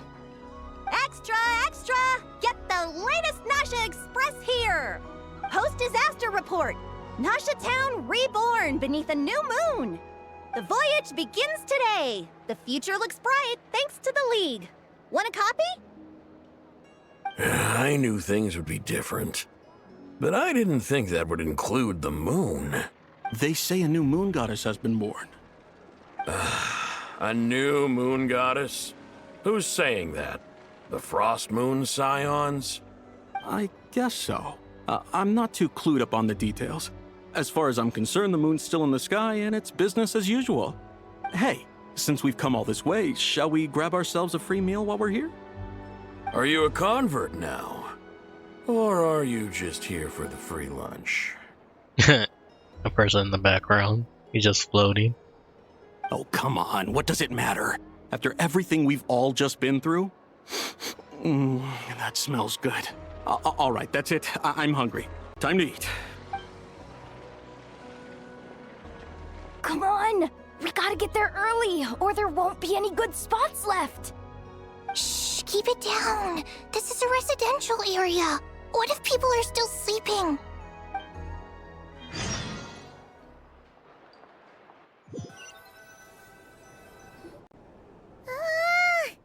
Why is it so noisy outside? Good morning, Paimon. Sure you don't need 5 more minutes. It's okay. Paimon was pretty much awake anyway.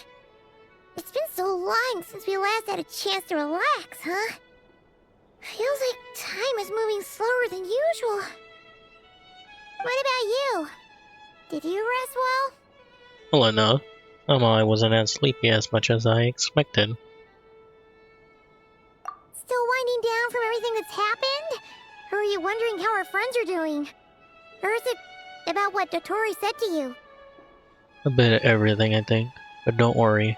I'm feeling okay. Okay, if you say so. But don't push yourself, alright? Let Paimon know if you need to talk.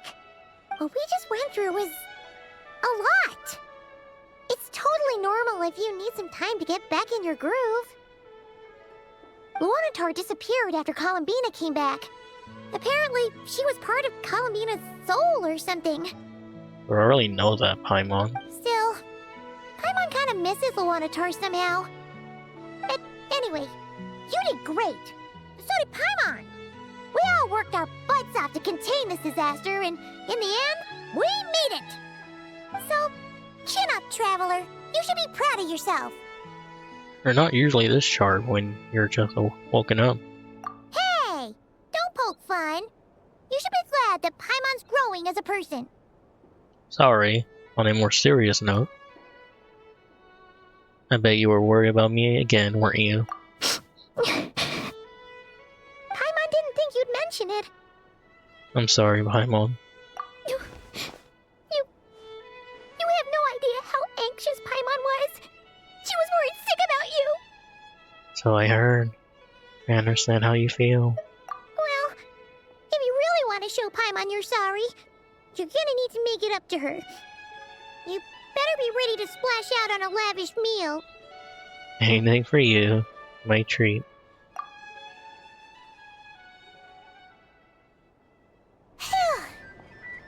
Okay. Paimon's full now. Are you sure? Snacks will be served shortly. Huh? Oh, well... Hey there, Traveler and Paimon! Good morning! Morning, Yehuda! Here for some breakfast? Oh, I've already eaten. Just need some water. I was mostly worried you might forget what day it was today. So, I came over to remind you. Careful there, Paimon. Too much food will make you drowsy. Don't let anyone catch you hiding at the back and nodding off during the league meeting. You should probably be saying that to Aino. She's the baby of the group, if anyone. True. You know, I'm surprised that all these competing groups are actually coming together to try to solve things together. Definitely a first for Nodcry. Well, nothing like a region-wide calamity to bring people together. After that, surely even the most self-interested people have to realize that going it alone isn't worth the risk, right? Try telling Boss Neff that. She's not exactly convinced that people are gonna get with the program. Really? But if she's so pessimistic about it, why'd she agree to be the Curatorium's representative in the league? Probably 'cause even though Unity sounds like a pretty far-fetched idea, the benefits it would bring make it worth a shot. I think things will work out, though. I swear, Nodcry feels like one big family now with everything that's happened. More than it used to, anyway. Paimon's with you on that one. And it seems like plenty of other people agree, too. Just listen to the bustling streets. All right. Everyone's been rebuilding these last 2 weeks, and the evacuees have been coming back in droves. Life's slowly returning back to normal. Which means my workload's probably gonna shoot back up. Were you about to head out? There's still some time before the ceremony begins, you know. Yeah, we were gonna take a stroll around the square and say hi to some friends first. Sounds good. See you later then.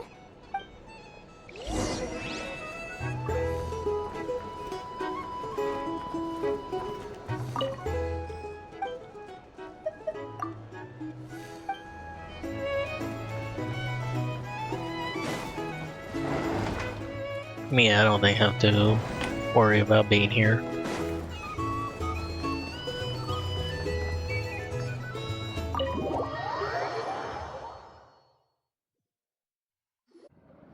Please accept today's boon.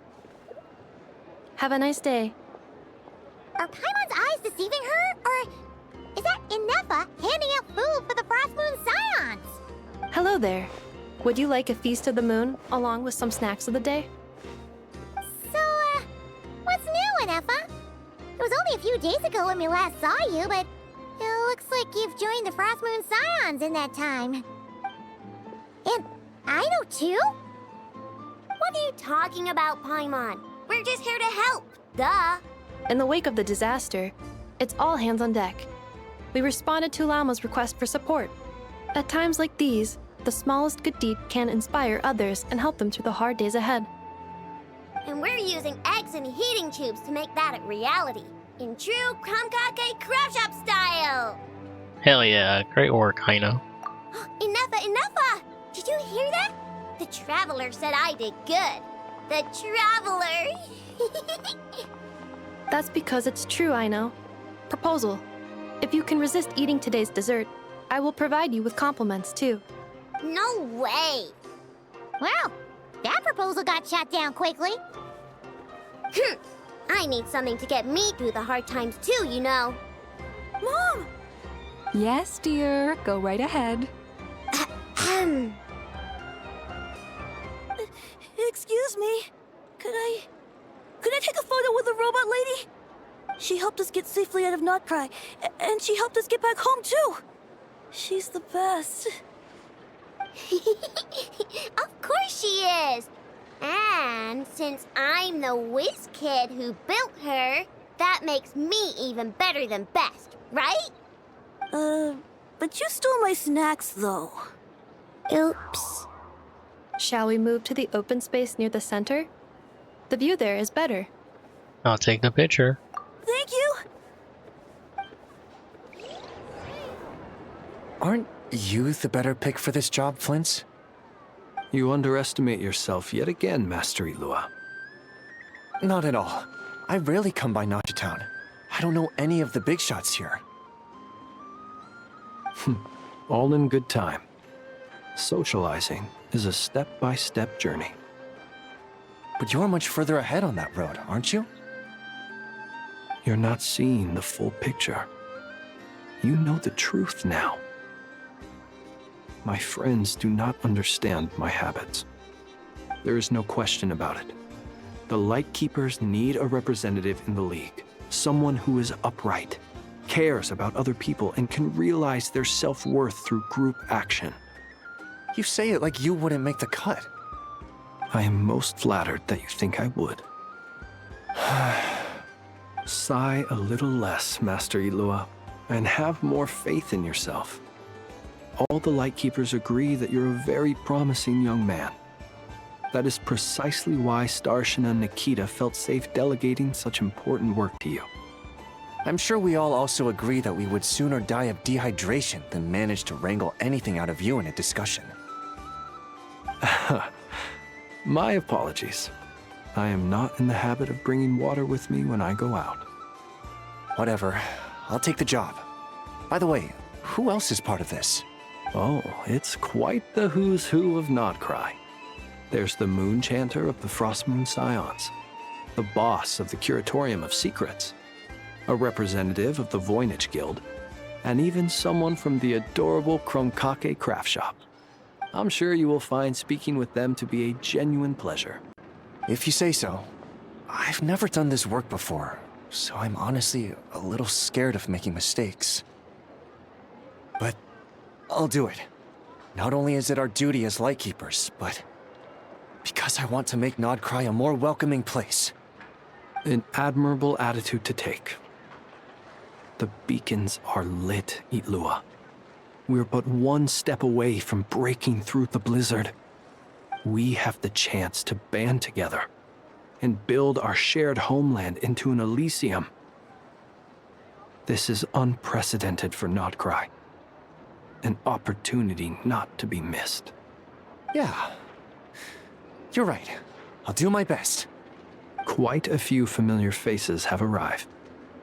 Let's go, shall we?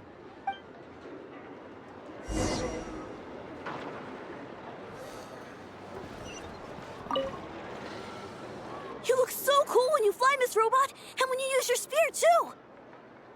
And even though you took my snacks, it's pretty cool that you can build stuff like this. You've got so many inventions. It's amazing! Also... Micah, we need to go now. 1 second! Please take this Feast of the Moon, as well as some snacks. Share them with your mother and your lovely family.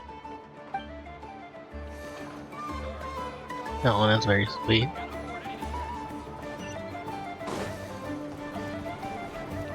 Use your hand, kid.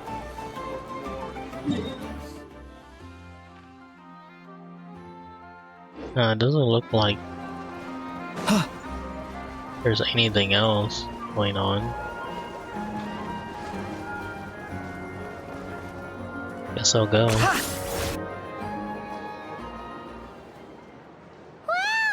Everyone's here! You seem well rested. I know no one's asked, but I'm sure you all want to know, so let me just say, we're doing great. Thanks. Well, great, but not perfect. I'm starting to lose my mind from boredom. Can't drink a drop of alcohol while I'm waiting for my wounds to heal. I'm sure you had a sneaky swig or two. Wait, how'd you find out? I'm sure you must be missing Mondstadt after all these years away, Grandmaster. Yeah, you could say that again. Every time I get news from Mondstadt, it makes me want to go back and see the place for myself. Honestly, once things are wrapped up here, I think it'll be time to head back home. Hey, looks like someone's taking the stage. Can everyone see okay? Anyone need a boost? I'll just listen from the back. It's fine. You're taking this pretty seriously, huh, Durin? Well, it's not every day that I get the chance to see how people speak in official settings. Soak it up like a sponge.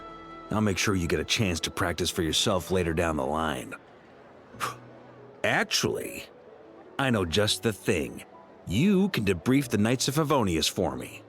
Mr. Varka, are you forgetting that I'm not a Knight of Favonius? I can knight you. Any particular title you'd like? Is he joking? I really can't tell. You'll have to figure this one out for yourself. It'll be a good learning experience. It is my honor to host the opening ceremony for the League, and to have this opportunity to speak to you all in my capacity as Voynich Guild representative. Could this person also have been pushed onto the big stage by the real big shots? Guess I'm not the only one then. We come here today, having weathered the trials and hardships of yesterday, and having learned from them the importance of unity and cooperation. All right, here we go. Uh-oh, looks like Aino's off in Dreamland already. Wait, Boss is looking kinda drowsy too. What's up with her? Come on, get this speech over with already. Nodcry is our home, the land we rely on for survival. And as we chart a course for the future, may we persevere through the storms ahead as we sail towards a new era of prosperity, freedom, and hope.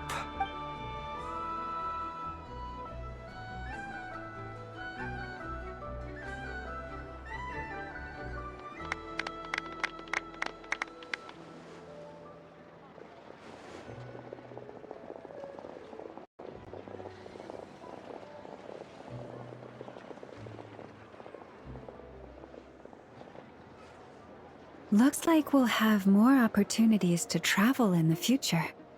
I'm sure you'll cope, Lady Moonchanter, given how fleet of foot you are. Unfortunately, I suspect I'll be too busy at the Curatorium to act as your host. We have a busy schedule, not to mention an international network of contacts to manage. It'll be all right. I'll just check your schedule with Yehuda well in advance. And if she's not available, I can simply ask Ashru. Ashru? Oh yeah, the cat. You... So giving my employees extra workload isn't enough for you? You're really going to drag my cat into this too? I thought you'd approve. Aren't you forever increasing your employees' workloads? That's a bold statement. Are all the Frost Moon Scions feeling more audacious now that your moon goddess has returned? Columbina's return has brought joy to all who care about her. That includes both you and me. As for the Frost Moon Scions, We are learning how to thrive independently, without relying on the moon goddess. It is up to us to make our home a more livable place. Joining the League is one of the steps we are trying towards that end. I like the word try. It's nice and non-committal. You can opt out at any time and still say you tried. You don't see a bright future for the Frost Moon Scions? Or did you mean the League? I'm just not as optimistic as you. The Frost Moon Scions should count themselves lucky that they have a leader as stubborn and enterprising as you. But Nodcry's a big place, with all kinds of people. Most of them don't enjoy answering to a leader, or even listening to reason. Well, that's where you and your methods come in. Unless the Curatorium of Secrets is only here for appearances. For now, yes. And that won't change until this venture becomes worth my while. What would make it worth your while? Getting out more than I put in. Right now, I'd barely break even, but I'll grant that it's a good start for Nodcry. Then maybe it's worth a try. All right, you can stop now. Or do I have to join the Frost Moon Scions before you'll get off my back? You'd be very welcome to join us. Hey, you two! Congrats on all your hard work! What are you chatting about? Nefer was trying to dissuade me from adding to her employees' workload.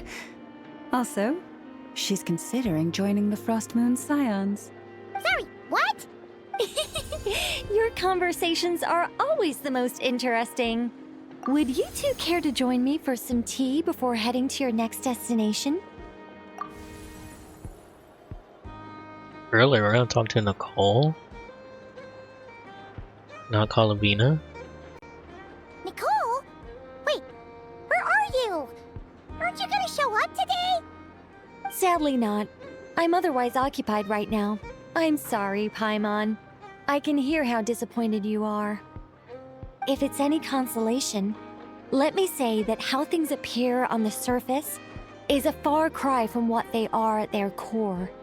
Perhaps you'll feel better if you focus on the fact you have a special line of communication with the great mage herself.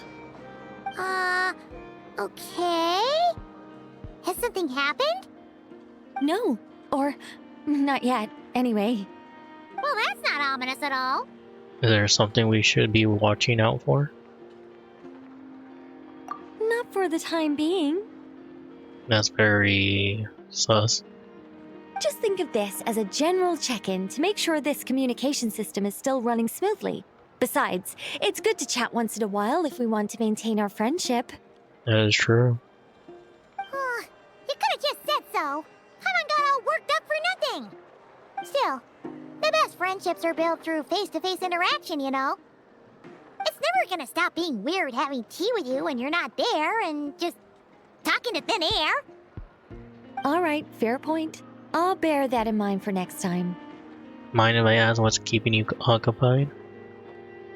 Yeah. Any update on that crisis at the world's borders? Alice just informed me that they had their work cut out for them. And now everyone's thoroughly exhausted. But they did finally get things back under control. Still, we can't let our guard down yet. The disruption caused by this disaster has made Teyvat easier to detect from the outside universe. Oh, that's not good. She plans to wait for things to stabilize, then reschedule her Mondstadt vacation plans. As for me, I agree with Hat Guy's perspective. This is a time when many new variables are emerging, and the situation is changing constantly. Plus, most of this change is for the worse. We have to remain vigilant and ensure that the embers of chaos are not rekindled. I did notice that the energy in Nodcry changed somewhat after the War of Funerary Flame, but since it was still aligned with the Light Realm, I never gave it a second thought. It looks like I'll have to examine the connections between phenomena I observe more closely in the future. Sounds like you got a lot on your plate. Just doing my duty. It's more or less second nature by now. Of course. To give you the full picture, I'd have to start with the substance from which angels were formed. Never mind. Paimon's right. Showing off my knowledge would be much more satisfying in person. By the way, you did receive the gifts from the Hexen Circle, yes? I'm not trying to claim credit or anything, but my pride demands that I at least mention it. They're quite similar to the protective talisman that Alice gave Dory, but with some very special enhancements. Oh! So that's what kept our friends safe when Dottore trapped them. Indeed. We went to great lengths to make sure they were invisible to his eyes. I see, thank you. I'm so happy they came in handy. Still, not fishing for gratitude, by the way. I just want you to be aware that sometimes your friends may be protecting you in ways you cannot perceive. Anyway, I'll contact you if anything else crops up. If not, you know what they say, no news is good news. Oh, my angelic instincts are tingling.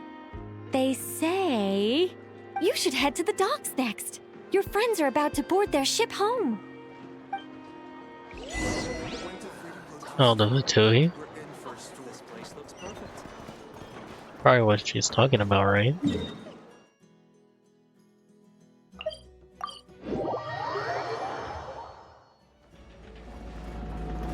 Yep. Hat guy, though. Huh. That's gonna be interesting.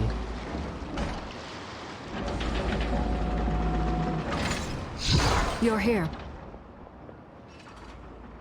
You're here too, Hat Guy. Are you heading back together? No. I'm bound for Sumeru, and she for Fontaine. We just happened to cross paths at the harbor. How are you holding up? How's your core? Everything seems fine.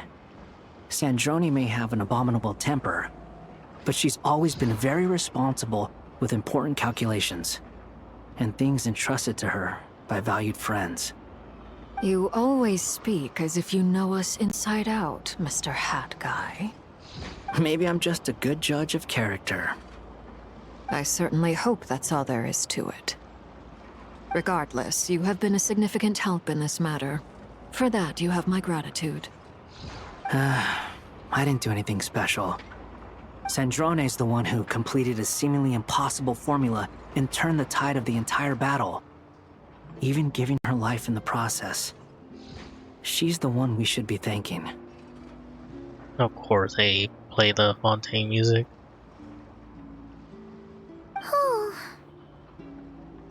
Even we were unaware that Sandrone had hidden the real formula inside Polonia's body. She managed to fool Dottore into thinking the formula was running in her system by installing an identical-looking decoy within her. She probably realized that she didn't have the strength to stop Dottore. But this way, she could at least get him to lower his guard. Huh. She always worked like that. Always had a backup plan. What would happen to her body? Well, that's why I'm traveling to Fontaine. She made a request of me long ago, and the time has come to fulfill it. Think of it as her will. What was the request? She said that should she ever fail in a mission, she'd like me to deliver her core and Polonia's to the Fontaine Research Institute. Wait, really? Why? She also mentioned that she had made arrangements for people there to set her affairs in order. Some of her personal effects, such as her notes, were left to me. I've decided to take them back to the House of the Hearth, for safekeeping primarily, but also as mementos, I suppose.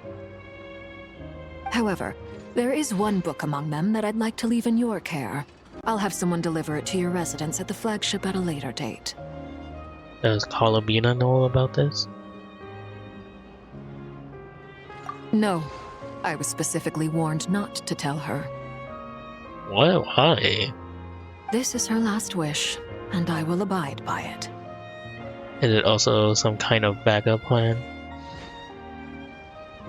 I can only hope so, but none of us here can know for certain. I bade farewell to Columbina earlier today. As promised, she turned the iridescent moon's marrow over to me. She spent a long time with Sandrone's body, saying her goodbyes. Oh, is she alright? Sandrone's passing has left a great wound in all of our hearts. It will take time to heal. But Columbina surprised me. She offered me some words of comfort before I departed. Despite being grief-stricken herself, she showed an awareness of the feelings of others around her. She never used to act like this. Clearly, she has grown. And I suspect that we have you to thank for much of the change we are seeing in her. It was a group effort by all of her friends. Huh. After these recent events, the Tsaritsa has revoked the Pale Star Edict. Snezhnaya now realizes that the arrest warrant for Columbina was just a ploy by Dottore, who coveted her powers. I shall return to Nodcry to see her as soon as I find the time. I hope that from now on, she too will explore more of the world. Columbina Hyposelenia's journey is only beginning. My ship is here. Traveler, Paimon, we shall meet again. You too, Hat Guy. What are you still bumming around for? Isn't Columbina waiting for you? I thought today was the day you'd agreed with her to go find out the truth about your sibling. I'm a little nervous. You're afraid you won't like the truth when you see it. Well, this is new. I was starting to think that nothing could scare you. Don't say that! Wouldn't you be if you were in this situation? Fair point. But I'd say I have more experience facing up to unpleasant truths than the Traveler. They say blood's thicker than water. I know how much you need your family back. More than you need any of your friends. And I'm sure that all your real friends understand that too. No matter what the truth turns out to be, they will stick by you and support you, whatever decision you make. Finding the truth is important. But more important still is what you choose to do once you've found it. I always said she. At least, that's the life lesson I've learned from my experience. Grappling with the truth. Do you feel better now than you used to? What? Now that Dottore's dead and gone? A little, I guess. But it hasn't solved everything. Maybe I regret not getting to end his life with my own hands. Or maybe it's something else. But for whatever reason, I still feel like I have a chip on my shoulder. Either way, I'm going back to Sumeru. Lesser Lord Kusanali is gonna need help dealing with all the chaos Dottore left in his wake. Not just from this incident, but everything he did in the past, too. Wait, really? You should continue with your journey, as you've always done. Who knows? Maybe we'll meet again someplace else. You should go visit the Shogun. So, what should we do now? If you want to explore a bit more to steady those nerves, Paimon's game! After all, when Columbina said she knew where your ship was hidden, Paimon promised to give you two some alone time with the truth. It hasn't been all that long since we were last apart, sure, but with Columbina there, Paimon's sure things will be just dandy. Wait, she knows where our ship is? Okay. Paimon, thank you. Ain't no biggie. Paimon might be all about that food and fun, but she knows how to do right by people. Paimon's sure you'd prefer to digest the news about your brother in peace. But, no matter what you see, just know you can share it with Paimon. Of course, as long as it's not super private. If you can't make sense of something, let's give it some thought together. And even if we both can't figure it out, Paimon can at least treat you to a nice meal. Who am I to refuse you, Paimon? Glad to hear it. Feel better now? Yes, much better. Well, thanks to you. Alrighty. Next up, time to meet with Columbina.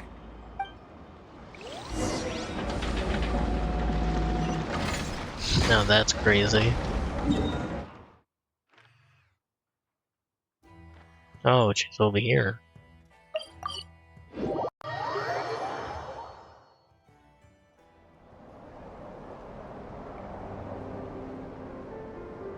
Columbina, we're here! Can't quite believe we're meeting out here. We've gotten used to walking over to Silver Moon Hall whenever we go see you. Well, you're still welcome to go there whenever you want to see me.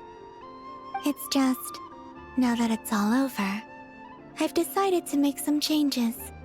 Try and fit in with the Frost Moon Scions, like Llama suggested. And how's that been going? The older generation are still timid around me.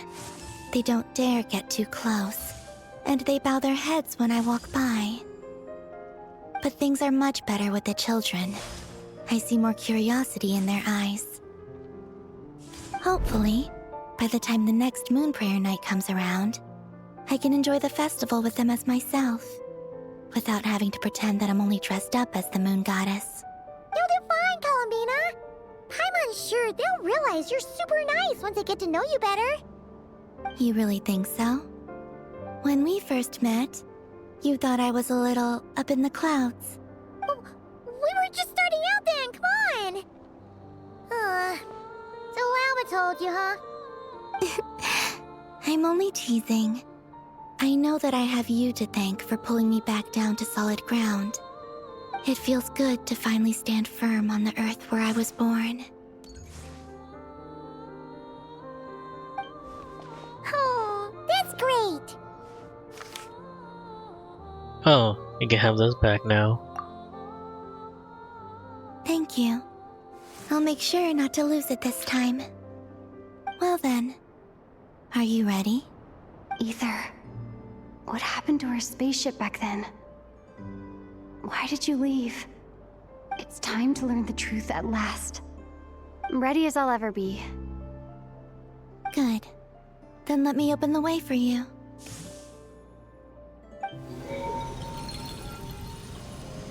Wait, it was here? Where does this lead? To our shared destination. Huh? Do you remember me telling you about my missing prologue back when we just met? I said that my story began on the moon. But while I was inside the moon's reflection, I realized that my prologue was really hidden in the future. I just had yet to discover it at that point. The story of the time before I was born was in fact the story of my distant future. It's truly fascinating. But when I obtained the Trilunar Authority and returned to our present reality, I sensed something I hadn't expected. Your prologue. So you mean... Yes, your spaceship. All this time, it has been hidden on the Frost Moon, which lay beyond the sky. What? But why? Who could have done this? The great ruler of the firmament. The heavenly principles. Really? They put our ship on the Frost Moon? Wait, them? Why would they do that? I don't know. Perhaps your ship contains something that is incompatible with Tevat. Or something that cannot be known. Oh, did I pick a bad time to say this? I know it must have been hard to work up the courage to do this. Maybe I should have waited until you were on the moon, with no chance to back out. That would have been kind of mean, you know. That would be funny though.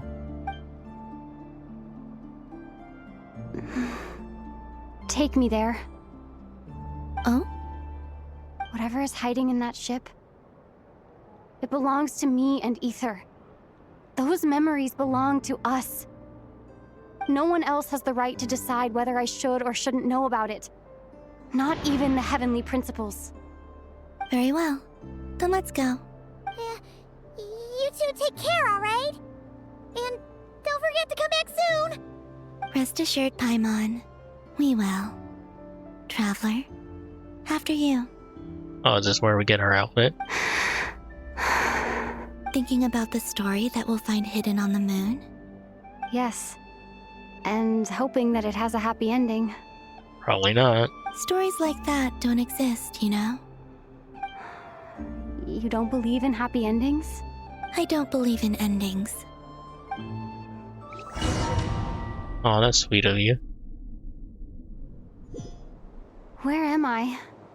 This is the pathway I built between Teyvat and the Frost Moon. The moon is very far away from us, so it could be a long journey. Why is it 2D?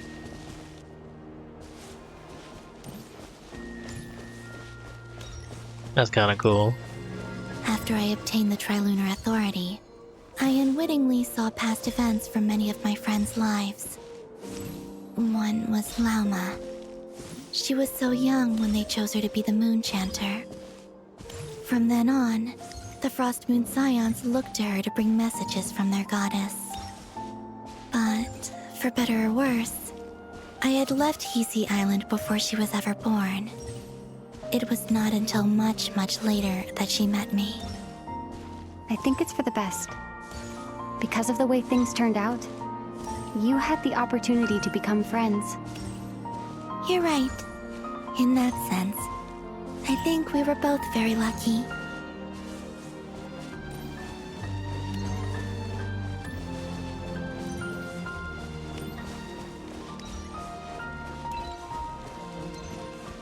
Nicole? Oh, and about that mage, Nicole. I only recently learned that she has lived in Teyvat since the time of the Three Moon Sisters. The Moon Goddesses always had a good relationship with the angels. I suppose our friendship continues that tradition. Wow, okay.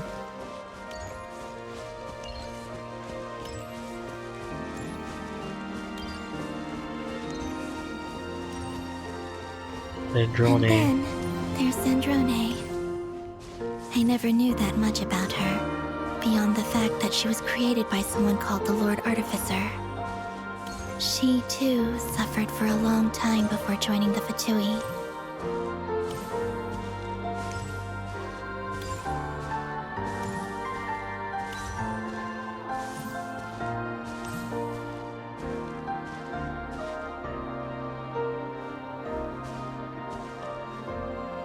How I wish I could talk to her again, even if only to hear her say nasty things to me.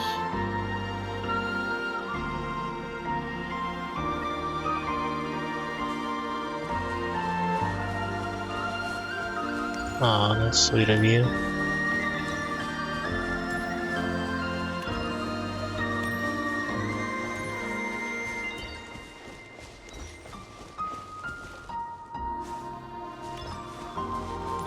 Also, I saw your siblings' story.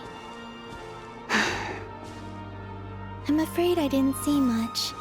It seems that he rarely came to the surface, where the moonlight shines.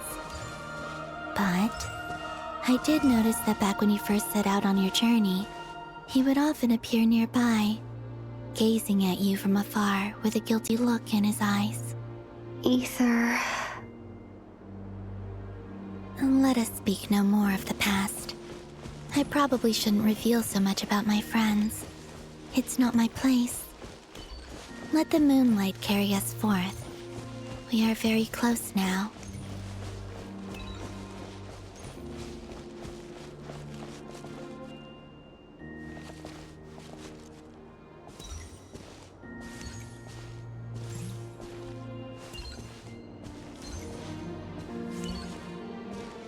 Of course, we're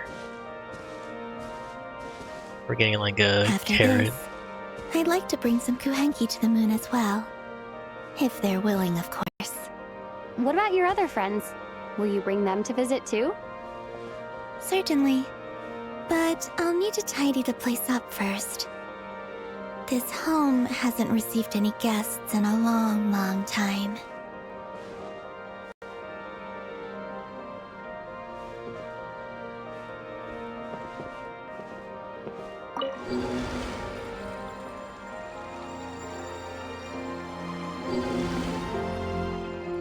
remember writing something similar with you on Moon Prayer Night. I believe it was called Dodoko's Whirligig. Yes, that was it. You asked me if I was afraid to return to the moon, and I said that I was. The idea that I had gained something precious, only to lose it so quickly, that frightened me. But I'm not afraid anymore. Besides, this time, we're traveling together.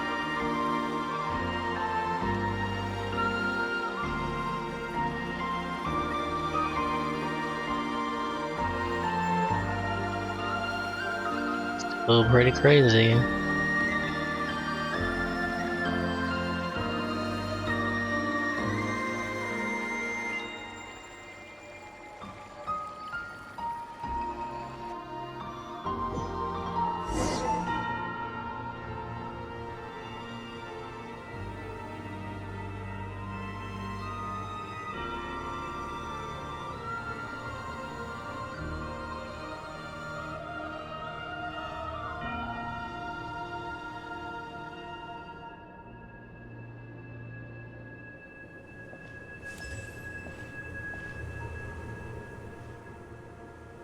We're here.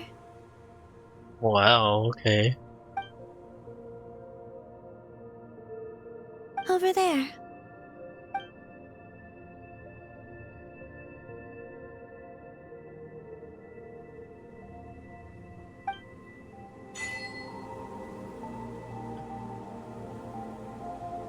Okay. Wow, so that is Tibet, huh?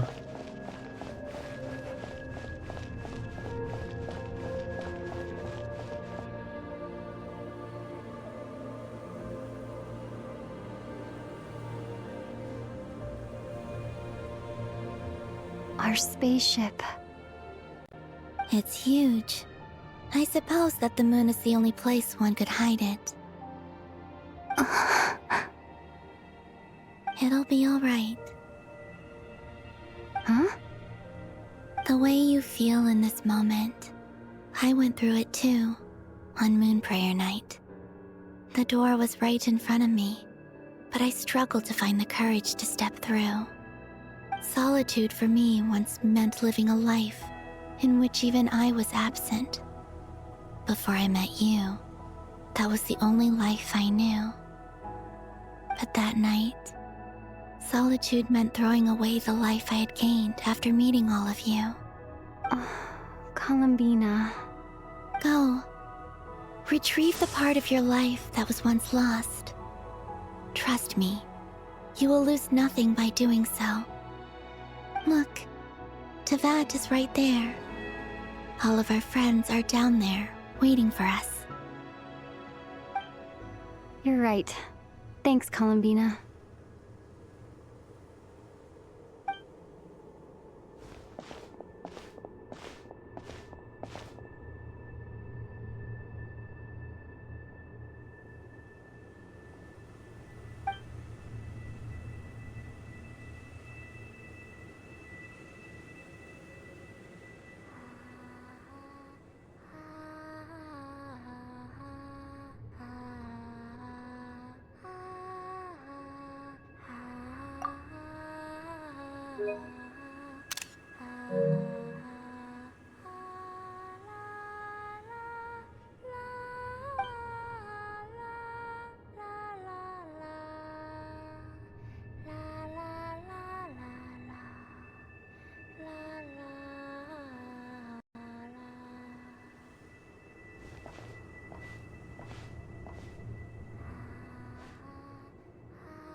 Finished? Yeah. Why did you take your eye mask off? Well, since my return, I've decided to take more opportunities to see the world with my own eyes. Besides, I've always wondered how Teyvat looks from the moon. And what do you think? It's beautiful. I could spend a whole day here just gazing at it. What about you? What do you think of the truth you found? I haven't looked at another person's expression in a long time, but I think yours is saying it was neither good nor bad. Keep this up, and it won't be long before you give Nefer a run for her money. Oh, I don't think that's going to happen. I'm much more used to sensing what's going on around me with Kuvaki.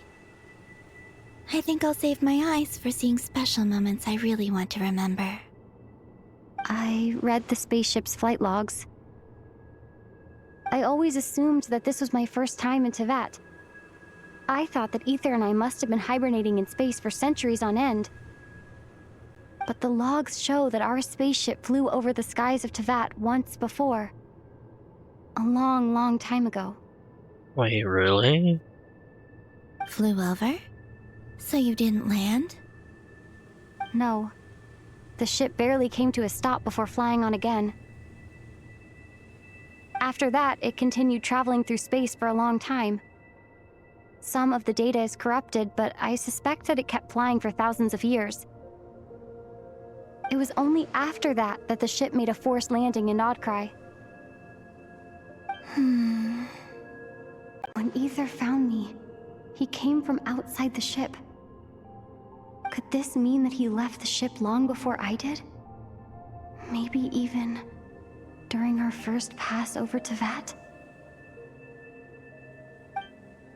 Are you alright? Yes. I can feel that the truth is coming together, one small piece at a time. There's still more questions than answers. I remember Ether telling me that when he first arrived in Conria, he could not recall the past. So this might be something that even he doesn't know. Here, I made some space for you. Your mind must be racing, and this seems like the perfect place to relax and clear your head. Oh, wait, there's one more thing. What is it? Wait here a moment.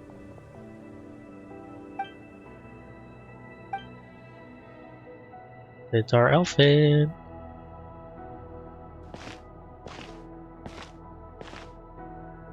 Hey, Columbina.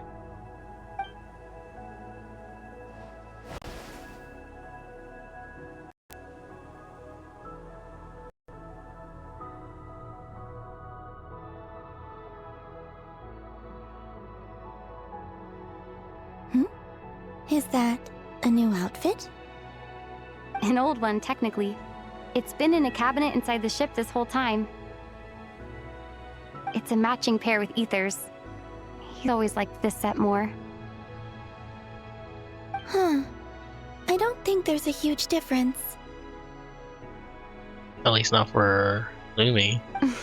Really? Yes. It's still the same you. You're the same person, no matter what clothes you wear. Only Columbina would make an observation like that. Traveler, do you consider Teyvat your home? Home is wherever Ether is. But then, after all the time I've spent here and everything I've been through... Yes, I'd say it's my home. Would you change your answer if Teyvat changed appearance? I mean, if the truth about Teyvat turned out to be different than what you thought. I don't know. But I don't think so. The truth is not what matters most to me about Teyvat. When I was first born, I longed for a home. And when you get something before you're mature enough to understand the world, you just take it at face value. I thought that a home was a transaction. You give me what I want, and I'll do the same for you. But you and your friends taught me what a true home should look like. You never asked for anything, yet you gave so generously to me. That's because your friendship matters to us. It was worth it. In the past, I thought that my birth in Nodcry must have been a mistake. But after journeying to the distant past where the story began, I realized that it was I who chose Nodcry to be my future home. Now, I am glad that I made that choice. I'm sure your friends are just as glad. In fact, I intend to make the same choice today as I did back then. What do you mean? Well, I've given the Eternal Moon's marrow to Lauma, and the Iridescent Moon's marrow to Arlecchino. And now, I shall return my Kuvagi to Nodcry again, that it may continue to protect my chosen home. Wait, but what about your body? Oh, are you worried that I'll disappear again? I won't. Not this time. The Frost Moon has now entered the fall sky, and I am the Trilune goddess. I am only returning to Nodcry the part of me that it needs. I am giving what I can, because my home is worth it. Oh, and I have something for you, too. For me? Yes. Come closer.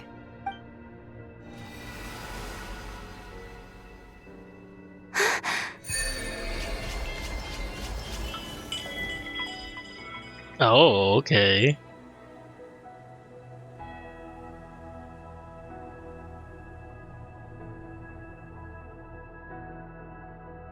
What was that?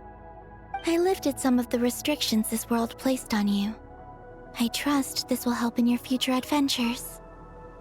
My power. It feels like it's grown. I can use the elements more freely now. Thank you. This will be a great help. You're welcome. I see you as family, and after everything you've done for me, In fact, no. It's not because I owe you. It's because you're worth it. Here, this flower is for you.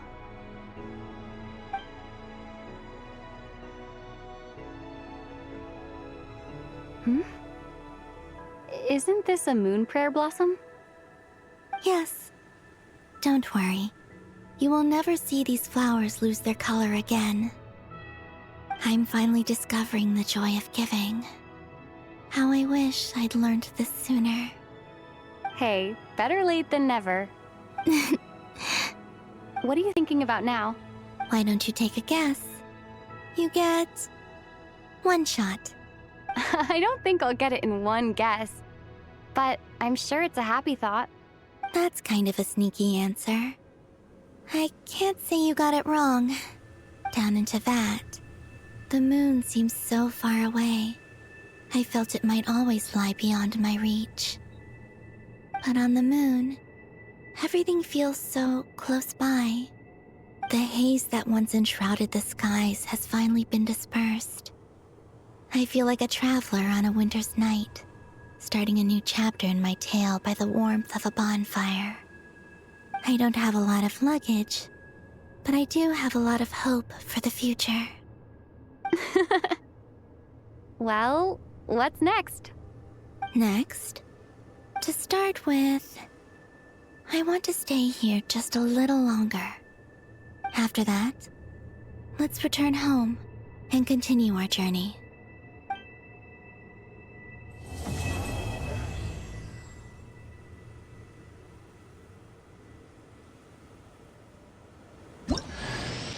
These clothes bring back so many memories.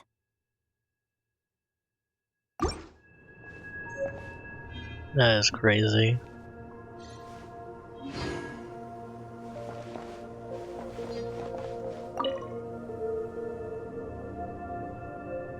The journey goes on, for you and for me. Like I said, this is not the end. I don't believe there has to be an ending. Can you tell me a little bit about Cesnaya? Oh, is that your next destination? Most people would probably tell you to pack some warm clothes. But I experience things differently than most people, so I can't know how cold it is. In fact, it is home to quite a wondrous heat source. I think they call it Kreshnik's torch. Every city in Snezhnaya is built around one of those. I sensed the energy it gave off as I was passing by on a railway train. It felt grand and distant. Wonder because I got that from Inazuma. I also recommend the Korolievsky troupe in Snezhnograd. They give performances quite regularly, and entry was free for Harbingers. I liked them a lot. That's a lot of words. What do you know about the Teresa? Ice cold and sharp. Crystal clear in some ways, yet profoundly unfathomable in others. Like the thick layer of ice on top of a frozen lake. That's just the impression that Tsaritsa gives me. I was never able to glimpse what truly lies beneath that icy exterior. In fact, I don't think the people of Snezhnaya even know what kind of power their god wields. Maybe that's because the Tsaritsa herself has never acknowledged, nor accepted that power. Wait, so is she the Cryarchon then? Tell me more about the Fatui. There's Regrator, the Rooster, and the Jester. Between them, they control a lot of what happens in Snezhnaya, but I could never wrap my head around how exactly power is split between them. I just know they are each responsible for many specific domains. I noticed that the Rooster and Regrator often appear to get along on the surface, while working against each other in secret. And theirs is not a friendly rivalry. But I wasn't particularly interested, so I tended to keep my distance. Now that I think about it, the term Mistelton often seemed to come up in connection with Project Stuja. The term, that's a weird name. So Project Stuja is still a thing. What about your future plans? Once things settle down in Notcry, I'd like to explore the world beyond Snezhnaya. You've told me so many stories about the other places you've been to, and all the friends you've made there. I'm curious to visit those nations and see them for myself. It would also help me learn more about the journey that has made you into the person you are today. I guess that's it. That's all the questions I have for now. Okay. As you continue on your journey, don't forget to gaze up at the moon once in a while. It is, after all, no longer an illusion. It shall cast down its true moonlight, connecting us in truth.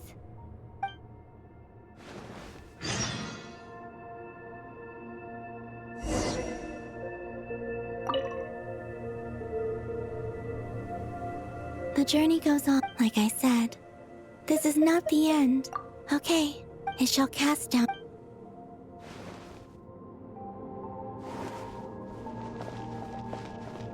I wonder if we can visit this place as many times as we want.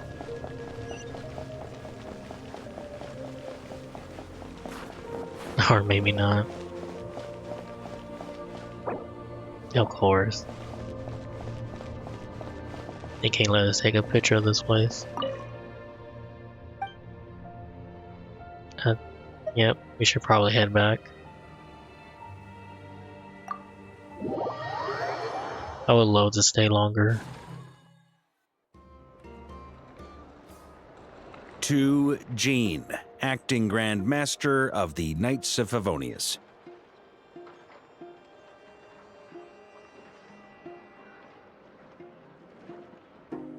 Ugh, this preamble is such a pain to write. It's probably high time we got rid of this acting business. I trust that Dern has updated you all on recent events. Hope we didn't worry you too much. The good news is, we managed to come together and put a stop to the Doctor's evil schemes. With that, I think it's safe to say that Notcry is finally out of the woods. As for the Fatui, not counting the Damselette, aka the Moon Goddess, who has left their organization, we found ourselves allied in this instance with both the Knave and Marionette. May she rest in peace. As ever, we find ourselves better off for making friends rather than enemies. But until we can ascertain the Tsaritsa's true intentions, the future remains uncertain. In a short while... Wait. How am I meant to surprise everyone if I tell them in a letter that I'm heading home? Well, that would be a huge waste.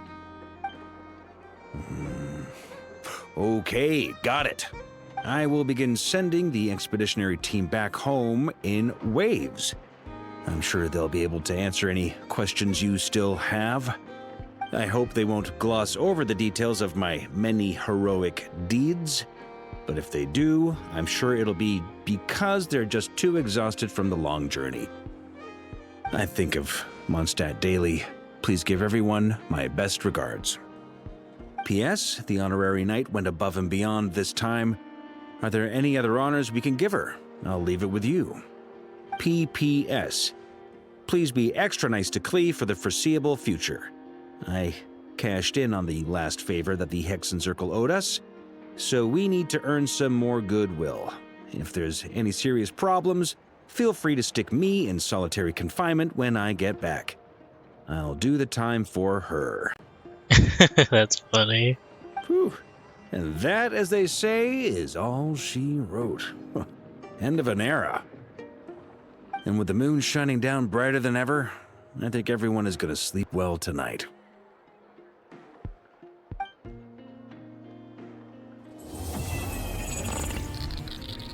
What?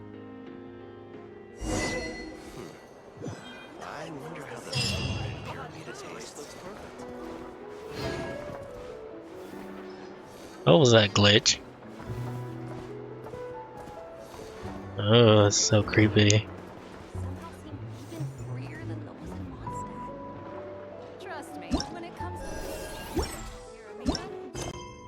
Okay, that's actually it. Okay, thank goodness. It's been a pretty long stream. Thank you for anyone who watches after this stream. And anyone who joined, thank you again. Until next time, I'll see you guys later. Goodbye.